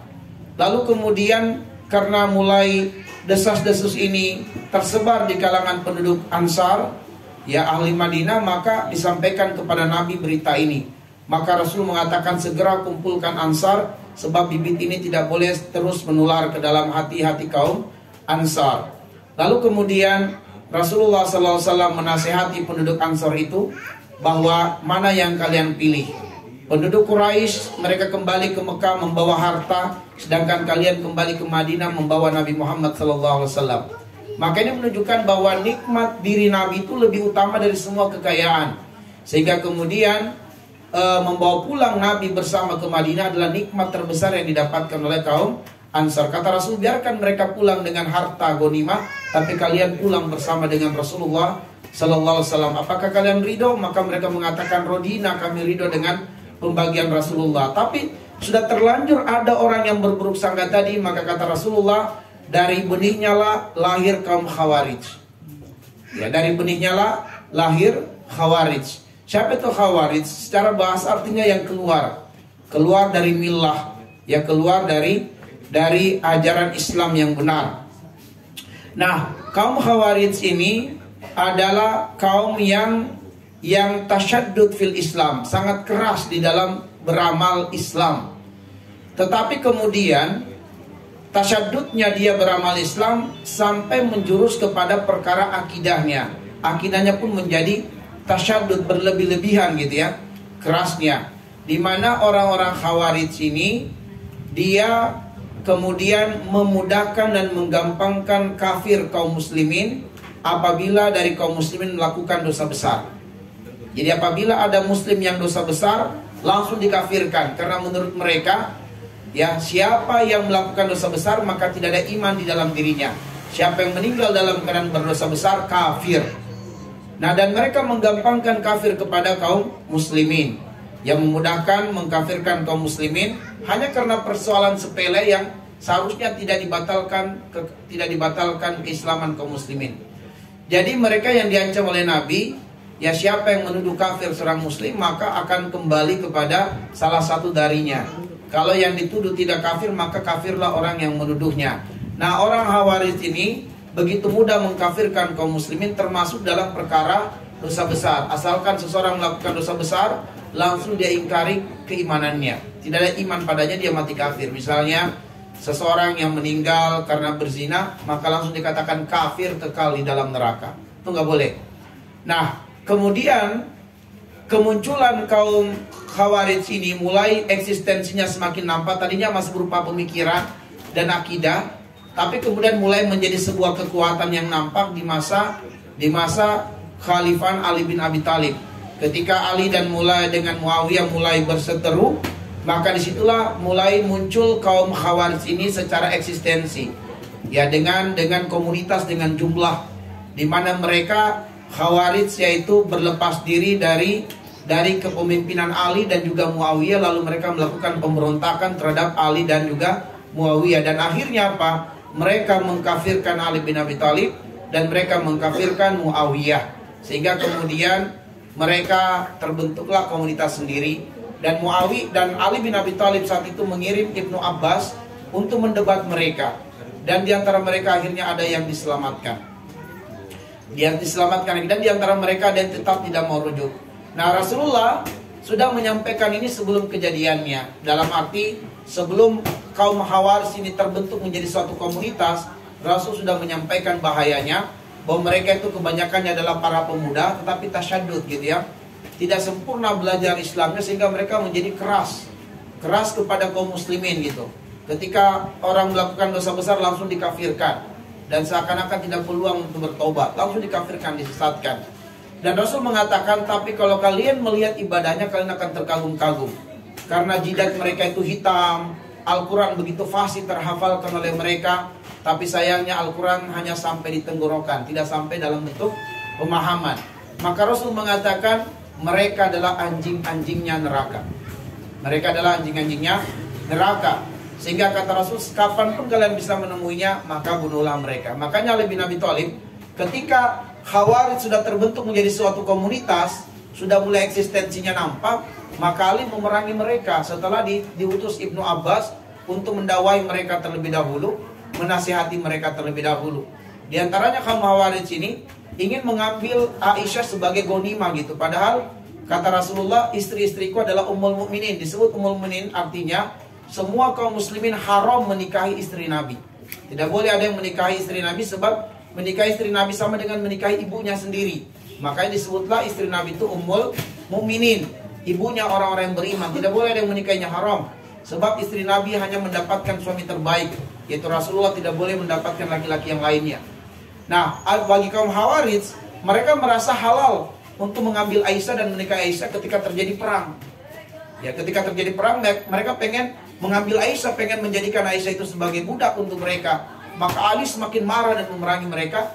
Tadinya Ali bersengketa dengan Aisyah, tapi ketika kemudian mereka pengen mengambil Aisyah sebagai tawanan dan mereka ingin perbudak Aisyah, maka Ali kemudian marah kepada kaum Khawarij. Namun sebelumnya diutuslah Ibnu Abbas radhiyallahu anhu untuk mendakwai kaum Khawarij, dan alhamdulillah ada kurang lebih ratusan yang berhasil diselamatkan oleh Ibnu Abbas kembali kepada Islam dan bertobat. Lalu selebihnya tetap pada kekafiran, maka Ali memerangi mereka. Dan Ali berkata, aku tidak tega memenggal leher-leher mereka, namun kalau bukan karena perintah Nabi, aku tidak akan melakukannya, karena melihat jidat mereka yang hitam dan kuatnya mereka tahajud. Nah, di sini menunjukkan bahwa Ada di antara kaum muslimin secara zahir ibadahnya bagus luar biasa. Qiyamul lailnya, jidatnya sampai hitam, bacaan Qurannya, tetapi akidahnya bermasalah gitu. Akidahnya di antaranya akidah Khawarij. Sekarang pun ada, siapa yang jadi PNS kafir. Ada yang seperti itu akidah Khawarij di antaranya. Jadi mereka anggap polisi itu semua adalah kafir, sehingga mereka menghalalkan darah para aparat. Semua PNS itu kafir, boleh dihalalkan darahnya. Ada sebagian kaum mereka ini, mereka itu akidahnya sudah keluar dari Islam, makanya boleh diperangi. Jadi mereka tasyadud. Nah, mereka lah yang menghalalkan darah-darah kaum muslimin. Nah, diantaranya Wahabi itu sebenarnya adalah disematkan kepada kaum Khawarij ini. Namanya adalah Abdul Wahab bin Abdurrahman bin Rustum. Itu adalah pentolan Khawarij. Ya, pentolan Khawarij yang kemudian menghalalkan darah kaum muslimin. Nah, disitulah kemudian ajaran Wahabi itu disematkan keharaman. Tapi anehnya, orang karena tidak tahu sejarah, justru ajaran Wahabi disematkan kepada Abdul Wahab. Gitu, Abdul Wahab, yaitu Muhammad bin Abdul Wahab disematkan kepada Muhammad bin Abdul Wahab. Sementara Muhammad bin Abdul Wahab ini adalah penegak tauhid, pejuang tauhid. Ketika banyak orang melakukan kesyirikan, yaitu bertawaf di kuburan, ketika banyak orang yang bertawasul di kuburan, meminta tabaruk di kuburan, maka Muhammad bin Abdul Wahab datang dengan dakwah tauhid, menasihati mereka.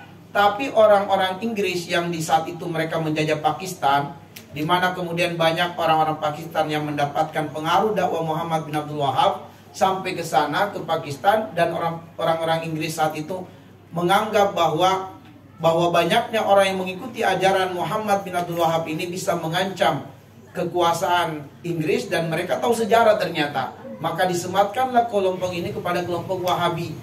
Kelompok Wahabi yang pernah ada sebelumnya, yaitu Abdul Wahab bin Abdurrahman bin Rustum, yaitu pentolan Khawarij. Disematkanlah ajaran itu sebagai ajaran Wahabi. Ya, akhirnya kemudian orang-orang yang menegakkan kebaikan hari ini, menegakkan sunnah, dianggap sebagai ajaran Wahabi, dan ekstrimlah nama Wahabi itu. Padahal sebenarnya ajaran Wahabi adalah penyimpangan, pelecehan terhadap. Jadi sebenarnya orang yang menegakkan tauhid ini adalah ajaran yang benar, tapi disematkan kepada ajaran Wahabi, maka buruklah citra para dai-dai yang disematkan ajaran Wahabi tersebut. Padahal ajaran Wahabi ini adalah ajaran Khawarij. Gitu, ajaran Khawarij yang menghalalkan darah kaum muslimin, mengkafirkan pemerintah karena tidak berhukum dengan hukum Islam, kafir tuh. Jadi presiden itu dan jajarannya sampai RT RW-nya itu kafir semuanya. Kenapa? Karena tidak berhukum dengan hukum Islam, mereka langsung kafirkan. Seperti itu. Nah, itulah kesesatan kaum Khawarij, dan itu akidah. Kalau akidah itu susah dirubah gitu.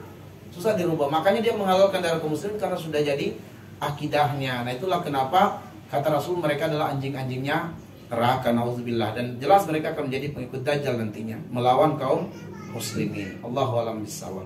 Alhamdulillah. Tadi kaum apa? Nasibin atau Nasibin ya. Para pembenci keluarga Nabi. Ya, Allah a'lam bishawab. Saya belum tahu. Saya kira sabiin gitu ya. Kalau nawasib saya tidak tahu. Ya.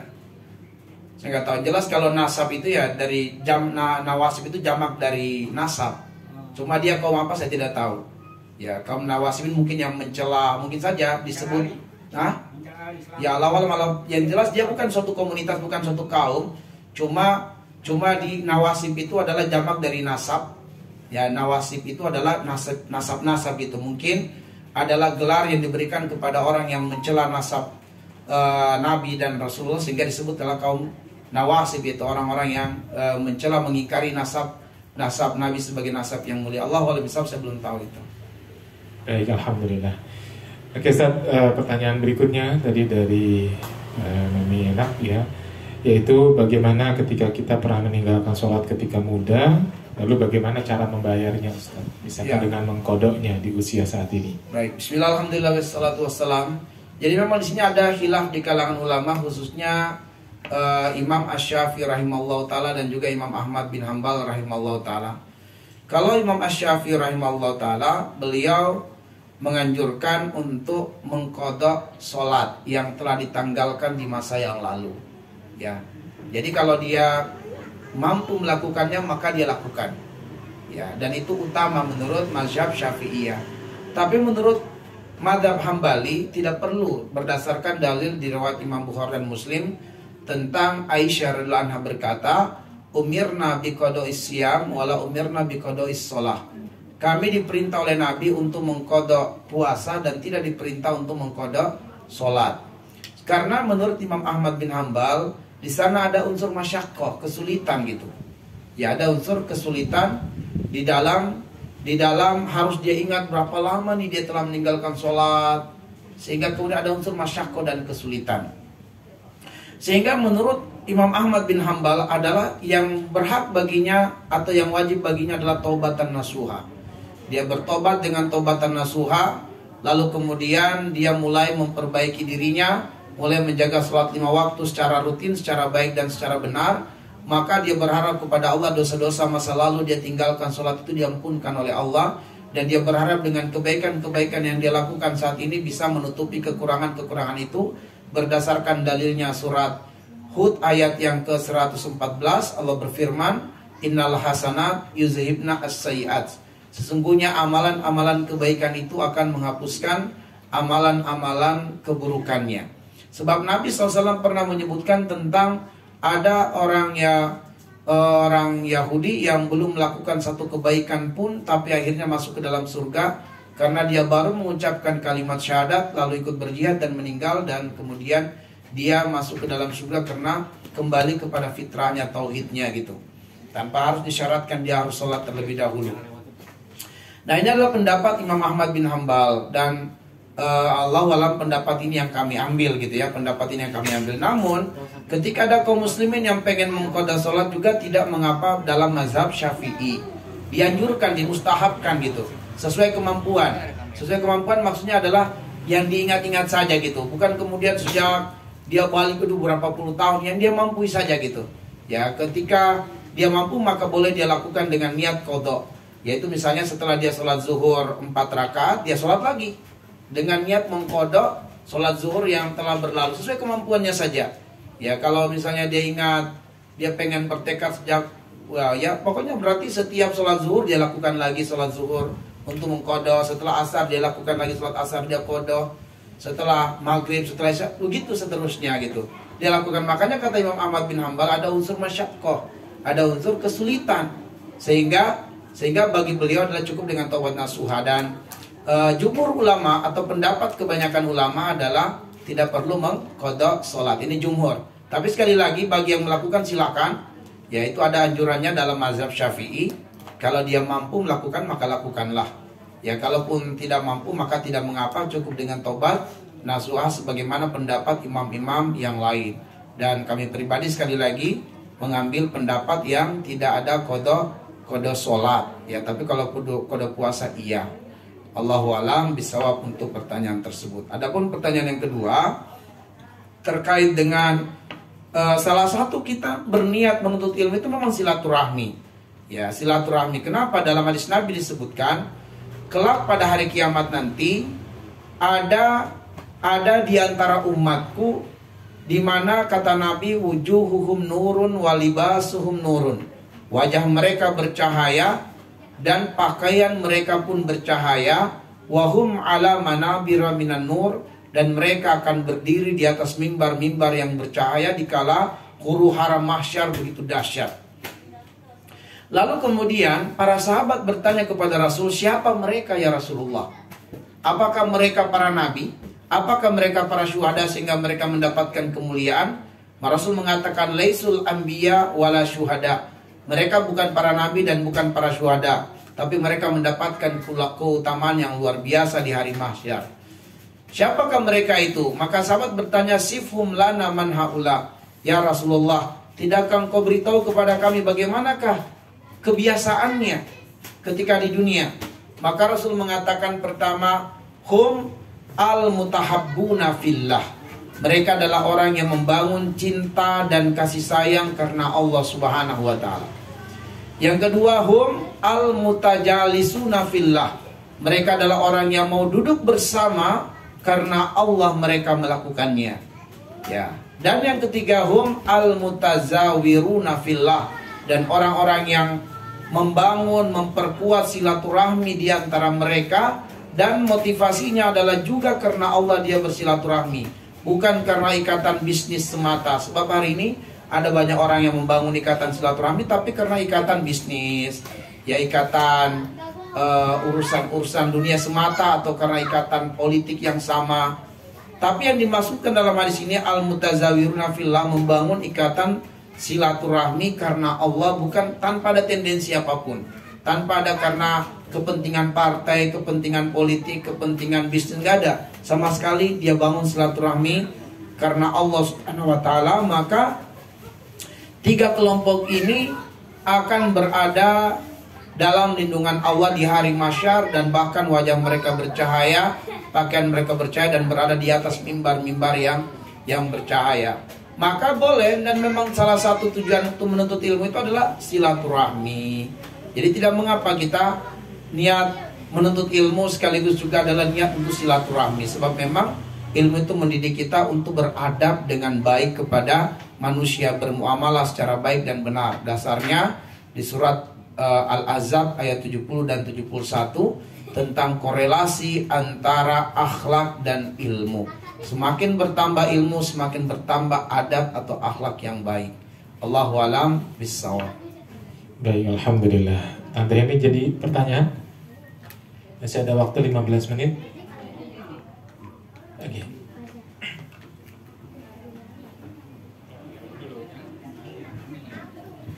Assalamualaikum warahmatullahi wabarakatuh. Waalaikumsalam warahmatullahi wabarakatuh. Terima kasih hadir. Saya ingin bertanya Ustadz mengenai ini gaib ya, mungkin alam gaib. Ada teman dia se-RT-nya tuh dibagiin celengan gitu ya. Celengan itu nanti diambil ketika lebaran anak yatim gitu ya, untuk sedekah yatim. Jadi setiap rumah tuh punya celengan itu. Nah, teman saya nih celengannya ditemukan sudah kosong gitu. Padahal menurutnya mereka ya suami istri sudah sepakat bahwa itu isinya tuh sudah banyak, sudah sekitar 5-6 juta gitu ya. Nah, ketika pas dibuka itu tinggal 150.000 gitu, sama logaman gitu 2 gitu. Nah, terus 100-nya tuh dirobek gitu, dirobek 2 yang 100-nya. Terus nggak ada yang rusak celengannya gitu, nggak ada yang bolong. Jadi teman saya nanya sama saya, ini gimana kayak gini gitu ya. Terus nah dia bilang bahwa di RT situ juga ada 2 orang juga yang mengalami hal serupa. Jadi mereka sepakat bahwa ini tuyul, ada tuyul di kampungnya, atau mungkin apa namanya tuh babi yang itulah ya. Nah, bagaimana menurut Ustadz, apakah memang ada makhluk seperti itu di dalam hadis atau Al-Quran, dan bagaimana cara menangininya atau mencegahnya atau mengusirnya? Baik, terima kasih atas penjelasan Ustadz. Wassalamualaikum warahmatullahi wabarakatuh. Waalaikumsalam warahmatullahi wabarakatuh. Jadi perlu kita pahami bahwa tuyul itu hanyalah sebuah sebutan saja untuk jin tertentu. Ya, pertama adalah kita harus imani berdasarkan pengabaran dari Allah di dalam Al-Quran surat Al-A'raf ayat yang ke-27. Innahu yarakum huwa wa qabilu min haitsu la tarawnahu. Bahwa jin itu dan kaum jin itu, mereka bisa melihat kalian dari sisi yang kalian tidak akan pernah bisa melihatnya. Jadi tidak ada yang bisa melihat jin secara zat, wujudnya kayak gimana, kecuali dia adalah nabi. Adapun yang kemudian yang ditampakkan dan dilihat oleh manusia adalah jin dalam bentuk penyerupaan dan bukan wujud asli. Dan jin itu diantaranya suka menyerupakan gambaran-gambaran fiktif yang terbayang atau yang seakan-akan nyata di masyarakat, maka jin datang dalam wujud itu. Makanya akan sangat berbeda setan-setan luar negeri dengan setan-setan Indonesia. Ya, gambaran setan Indonesia ini menyedihkan gitu ya. Menyedihkan, ngesot, ya, kemudian Ya segala macam lah. Kalau jin-jin luar negeri kan pakaiannya keren-keren gitu. Indonesia. Ya, tapi kita juga perlu ambil pelajaran dari tuyul, masih kecil sudah bisa mencari uang ya, walaupun uang yang haram. Nah, jadi tuyul itu salah satu bentuk penyerupaan jin saja, bukan wujud aslinya. Ya, bukan, nggak ada yang tahu wujud aslinya itu kecuali Nabi Shallallahu Alaihi Wasallam atau para nabi yang memang diizinkan Allah melihat jin. Makanya Imam Asy-Syafi'i mengatakan, siapa yang mengaku melihat jin, kalau dia bukan nabi maka batal syahadat Islamnya. Itu kata Imam Asy-Syafi'i. Karena hanya nabi yang bisa melihat jin, wujud aslinya. Tapi kalau kita manusia nggak bisa melihat wujud asli jin, kecuali penyerupaan. Maka jin dalam bentuk tuyul, dalam bentuk kuntilanak, dalam bentuk popo, gondoruo, itu semua adalah penyerupaan dan hayalan-hayalan imajinasi yang diciptakan oleh manusia. Maka jin datang dalam bentuk itu, ya, untuk merusak akidah tentunya. Maka dalam Al-Quran itu, jin dan manusia nanti dimasukkan ke dalam neraka oleh Allah karena mereka bersekutu dan bekerja sama di dunia. Nah, di antara bentuk kerjasamanya tadi adalah jin bisa melakukan apapun yang diminta oleh manusia. Tapi memang kerjasama, makanya ta'awun di antara mereka, tolong-menolong dalam dosa dan maksiat. Karena Allah mengatakan di antara laki-laki manusia ada yang meminta bantuan jin. Dan jin itu bisa memegang benda-benda sebagaimana manusia memegang benda-benda. Ya, jin bisa memegang air, membuat air berjalan. Jin bisa membuat kendaraan berjalan.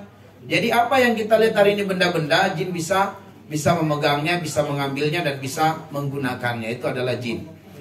Nah, sehingga kemudian, ya cuma bedanya jin juga tidak bisa mengetahui perkara gaib, tidak bisa melihat kecuali dengan dengan dia usaha juga, dia mencari. Misalnya, ya cuma bedanya mungkin dia bisa menghilang, bisa nampak, bisa menghilang, dan seterusnya. Tapi dia tidak bisa menembusi setiap rumah-rumah yang dibaca basmalah. Jendela-jendela yang ditutup dengan nama Allah, pintu rumah yang ditutup dengan nama Allah, nggak bisa masuk di dalam rumah itu. Tapi lain cerita kalau di rumah itu ada yang mengundangnya masuk, ada gambar-gambar, ada patung-patung. Maka walaupun kita berlindung kepada nama Allah, tapi tetap akan terbuka pintu karena di dalamnya memang malaikat menghindar, menjauh karena ada patung-patung yang menyerupai makhluk yang itu menjadi rumahnya jin-jin. Jadi satu sisi kita tutup pintu, tapi di sisi lain kita bukakan pintu lebar-lebar dari atas, ya membuat jin masuk. Nah, jadi solusinya adalah kalau kita menyimpan uang di kotak, sebut nama Allah, minimal bismillah, sebab itu menjadi tirai, menjadi hijab dari pandangan jin. Ya, kata Nabi Sallallahu Alaihi Wasallam bahwa hijab antara pandangan jin dari manusia adalah nama Allah. Ketika dia menyebut nama Allah, terhalanglah pandangan jin dari manusia. Makanya kenapa kita masuk kamar mandi sebut nama Allah? Karena begitu kita masuk, maka jin-jin yang di tempat itu nggak bisa melihat siapa yang mandi. Termasuk kita buang air panas, kata Rasulullah, ketika kita buang air panas kita sebut nama Allah. Jika menimpa jin kafir dan mereka menderita, dia nggak lihat siapa yang menyiramnya air panas. Karena kalau dia lihat, dia akan intikom, dia balas dendam. Tapi karena dia tidak lihat, maka dia tidak tahu siapa yang menyiramin air panas. Dan dengan nama Allah, ketika air panas itu tersirami dan kena jin muslim, dingin dia rasa. Ya, dingin yang dirasakan itu bedanya. Kalau jin muslim menjadi dingin, jin kafir menjadi panas, menderita, tapi dia tidak lihat siapa yang menyiraminya. Nah, sehingga kita menyimpan uang di kotak, minimal sebut nama Allah, bismillah. Maka insya Allah harta kita akan aman dari jin. Jadi jin bisa mencuri uang atas kerjasama dengan manusia. Ya, tentu dia cari juga, bukan kemudian dia tembus-tembus saja gitu, enggak. Dia juga mencari dan kemudian menemukan. Makanya terkadang kita dengar ada langkah, ada suara, ada bunyi, tapi begitu kita buka mata nggak ada gitu. Ya, tapi terdengar ada dan seterusnya. Jadi jin juga ya berusaha juga dia mencari uang tersebut, membukanya, tapi dengan cara-cara yang gaib. Tapi apabila kemudian ada nama Allah, dia nggak bisa buka sama sekali. Lemari kita kunci dengan nama Allah, nggak bisa dia buka, nggak bisa dia tembusi. Pandangannya akan tertutup dan dia benar-benar secara fisik nggak bisa tembus. Allahu a'lam bishawab. Jadi itu solusinya, sebut nama Allah Subhanahu wa taala. Alhamdulillah.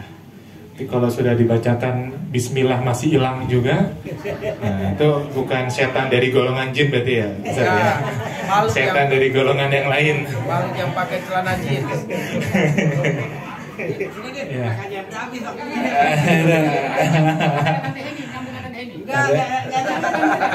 Gimana?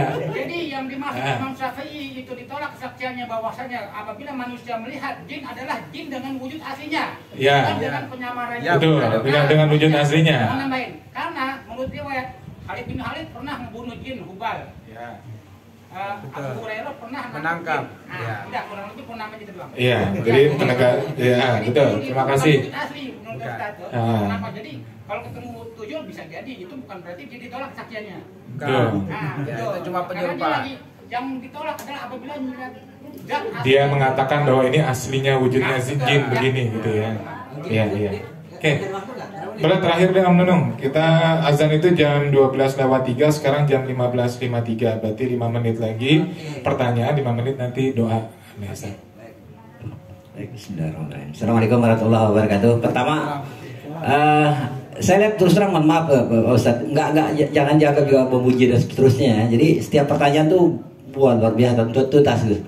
Ya kan, tuntas. Nah, bahwa dari sisi materi tadi ini banyak yang belum datang, tugas Adit untuk bikin rangkumannya sehingga sampai semua kan pesan-pesan tadi. Terus yang kedua, yang menarik sebetulnya buat saya justru diskusi kayak gini nih. Karena jawabannya tuntas gitu loh. Dalam arti ya panjang lebar dan semua punya referensi. Oke, itu. Terus terkait dengan tadi masalah Khawarij. Jadi kalau kita lihat sejarah ya pergerakan Islam pasca Rasulullah itu yang menonjol itu konflik di sesama Muslim itu ada beberapa perang ya, katakanlah perang ya, tanda kutip lah. Ada perang Jamal, ada perang Siffin. Ya tadi kan konflik antara Aisyah dengan Sayyidina Ali itu di perang Jamal ya. Terus juga Siffin antara Sayyidina Ali dengan Muawiyah di Siffin. Nah ini tolong, saya cuma pengen tahu judulnya aja. Kira-kira konflik antara Sayyidina Ali dengan kawan Khawarij disebut apa itu? Nah, perangnya kan, sehingga nanti di situ kita bisa dapat lagi nanti informasi secara lengkap. Itu satu ya. Jadi kira-kira gitu Ustaz. Mohon maaf, tolong info aja kira-kira gitu. Terus berikutnya gini, kaitannya dengan masalah sebaik-baik manusia manfaat untuk orang lain. Sebetulnya kita punya Ustaz. Banyaklah contoh yang dicontohkan dari pendahulu kita. Ada dari sore kemarin sampai tadi malam sampai tadi pagi kami disuguhkan sesuatu yang sangat menarik sebetulnya. Ini mohon maaf, jadi sekitar ngingetin buat keluarga semua. Ada salah satu jamaah yang merasa berat untuk dinas keluar kota karena harus tinggalin suasana cari ilmu dan silaturahmi di antara keluarga kita. Sehingga karena memang tugas tanggung jawabnya harus dinas keluar kota, makanya dia berangkat. Nah, pada saat setelah berangkat sore, malam langsung lembur, Ustaz. Langsung lembur sampai mungkin tengah malam lah. Nah, anehnya secara nggak sadar juga itu sebelum subuh udah ada lagi tayangan lain ya, versi lain dengan tanpa maksud yang bersangkutan untuk menunjukkan bahwa dia itu disiplin ya. Tapi buat saya ini sebetulnya pelajaran luar biasa. Pelajaran bos. Mudah-mudahan yang lain juga bisa melihat bahwa sesibuk apapun manusia bekerja, seapapun tuntutan perusahaan terhadap dirinya untuk bekerja malam, lembur dan sebagainya, tapi kewajiban dia sebagai seorang muslim sebelum subuh udah ada bangun. Ya, ini islit ya untuk setiap orang gitu. Nah, jadi mudah-mudahan memang semua kesan beda-beda ya, tetapi itu titik poinnya adalah hal yang sangat menarik. Permintaan saya dari Ustadz bahwa mohon doa khusus ya, katakanlah untuk beliau dan kita semua, bahwa dalam menghadapi katakanlah cobaan hidup itu memang begitu beratnya ya, tetapi dimudahkan seperti beliau gitu. Nah, dimudahkan hidup kita untuk ya bekerja maksimal untuk meraih dunia, tetapi juga nggak melewatkan suasana akhiratan. Dan kita tahu persis orientasi ya salah satu itu adalah manfaat untuk orang lain, itu terbukti. Bikin kira-kira Ustaz. Nah, sedikit nanggapin Indra nih masalah khusus silsilah aja lah, khusus silsilah. Jadi sebetulnya memang menarik gitu ke bawah ada hubungan katanya kan, tetapi kembali lagi tugasnya tolong dibikin riwayat silsilahnya. Yes. Nah, tadi ada hubungannya mau ke Demak kayak mau ke Cirebon kayak mau kemana lah ya. Nah, itu urusan internal dapur kami Ustaz. Demikian kira-kira, mohon maaf bila taufiq wal hidayah. Assalamualaikum warahmatullahi wabarakatuh. Baik, alhamdulillahirrabbilalamin. Terima kasih banyak kepada om, tante, kakak, adik, saudara-saudara semuanya, terkhusus yang juga sudah memberikan berpartisipasi dalam sesi tanya jawab. Mari kita tutup pengajian kita pada hari ini dengan doa yang akan dipimpin langsung oleh Ustaz Samsul. Kepada Ustaz dipersilakan. Kepada Ustaz. Baik, bismillah, alhamdulillah, wassalatu wassalamu ala asrafil anbiya wal mursalin wa ala alihi washabihi ajmain wa ba'du. Sebelum kita pimpin doa, tadi sempat ditanyakan tentang perang, yaitu Ali bin Abi Thalib memerangi kaum Khawarij.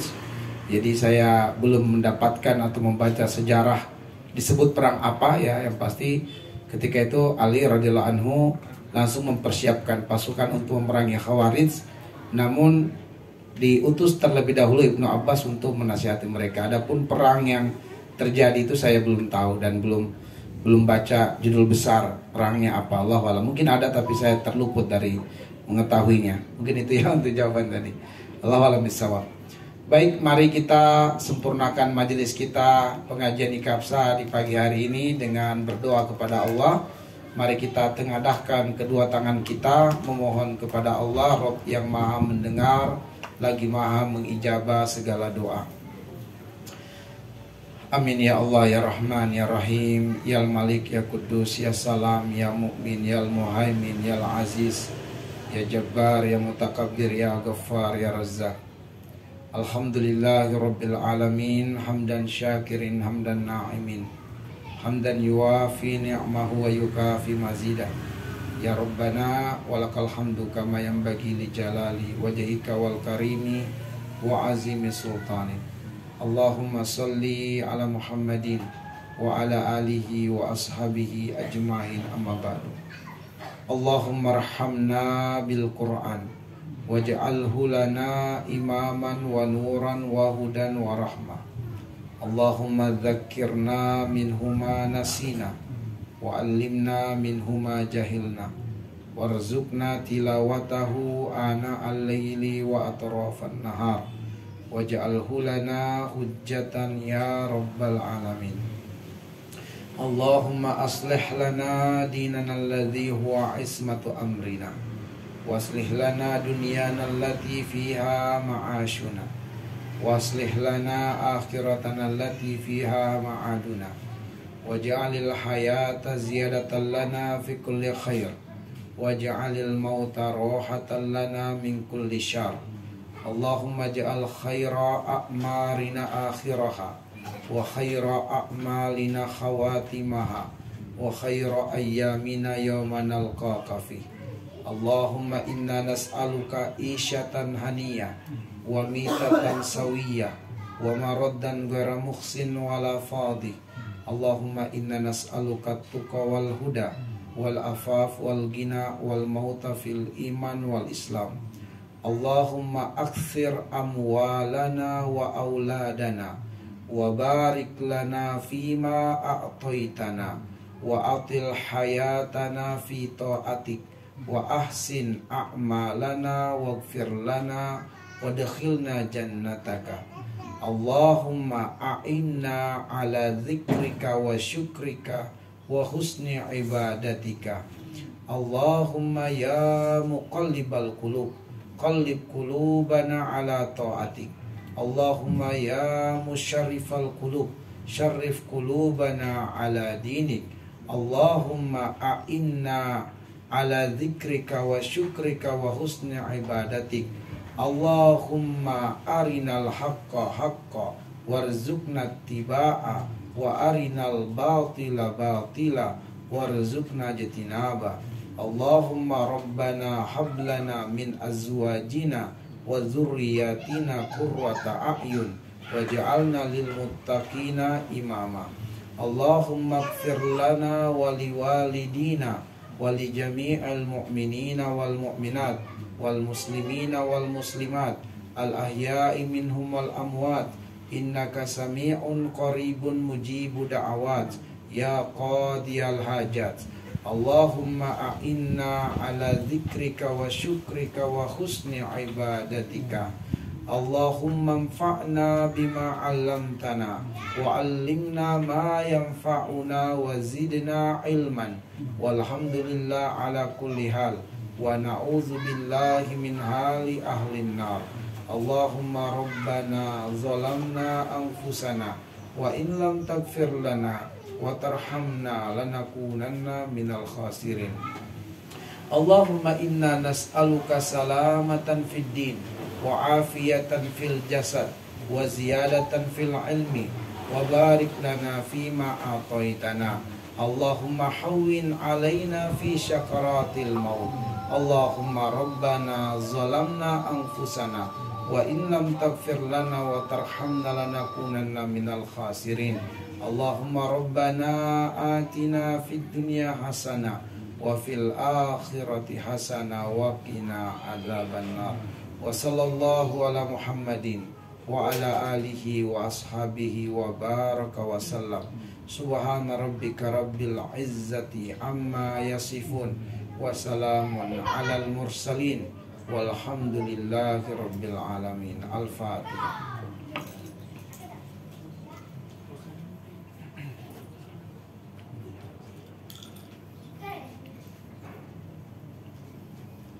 Amin ya Allah ya rabbal alamin. Subhanakallahumma bihamdik asyhadu an la ilaha illa anta astaghfiruka wa atubu ilaik. Assalamualaikum warahmatullahi wabarakatuh. Waalaikumsalam warahmatullahi wabarakatuh. Alhamdulillahirabbil alamin. Demikianlah pengajian kita pada hari ini. Semoga dari apa yang disampaikan oleh Ustadz tentunya membawa manfaat yang banyak, keberkahan dan juga ilmu yang tidak hanya sekedar bertambahnya pengetahuan, namun juga ilmu yang tentunya kita amalkan juga di dalam kehidupan. Insya Allah kajian pada hari ini bagi yang tidak hadir ataupun yang terlambat nanti akan ada rekamannya. Nanti kita akan share link rekamannya di grup Ikabza insya Allah sehingga bisa disimak kembali. Karena sekali lagi saudara-saudara semuanya, insya Allah selama 1 tahun ini atau 12 pertemuan ini materinya akan saling menguatkan satu dengan yang lainnya. Sehingga pastikan bagi yang tidak hadir menyimak di rekaman yang akan diberikan di grup. Demikian kita akhiri dengan mengucapkan hamdalah alhamdulillahirabbil alamin. Kita baca doa kafaratul majelis. Subhanakallahumma wa bihamdika asyhadu an la ilaha illa anta astaghfiruka wa atubu ilaik. Terima kasih banyak. Assalamualaikum warahmatullahi wabarakatuh. Bismillahirrahmanirrahim. Bagi jamaah, kakak, adik, om yang laki-laki mungkin kalau sholat jika kuat jalan bisa ke masjid, nanti kita sama-sama ke masjid. Kalau yang mau di sini juga boleh ya, tapi diprioritaskan di dalam mungkin buat jemaah yang perempuan, yang laki-laki bisa ke masjid.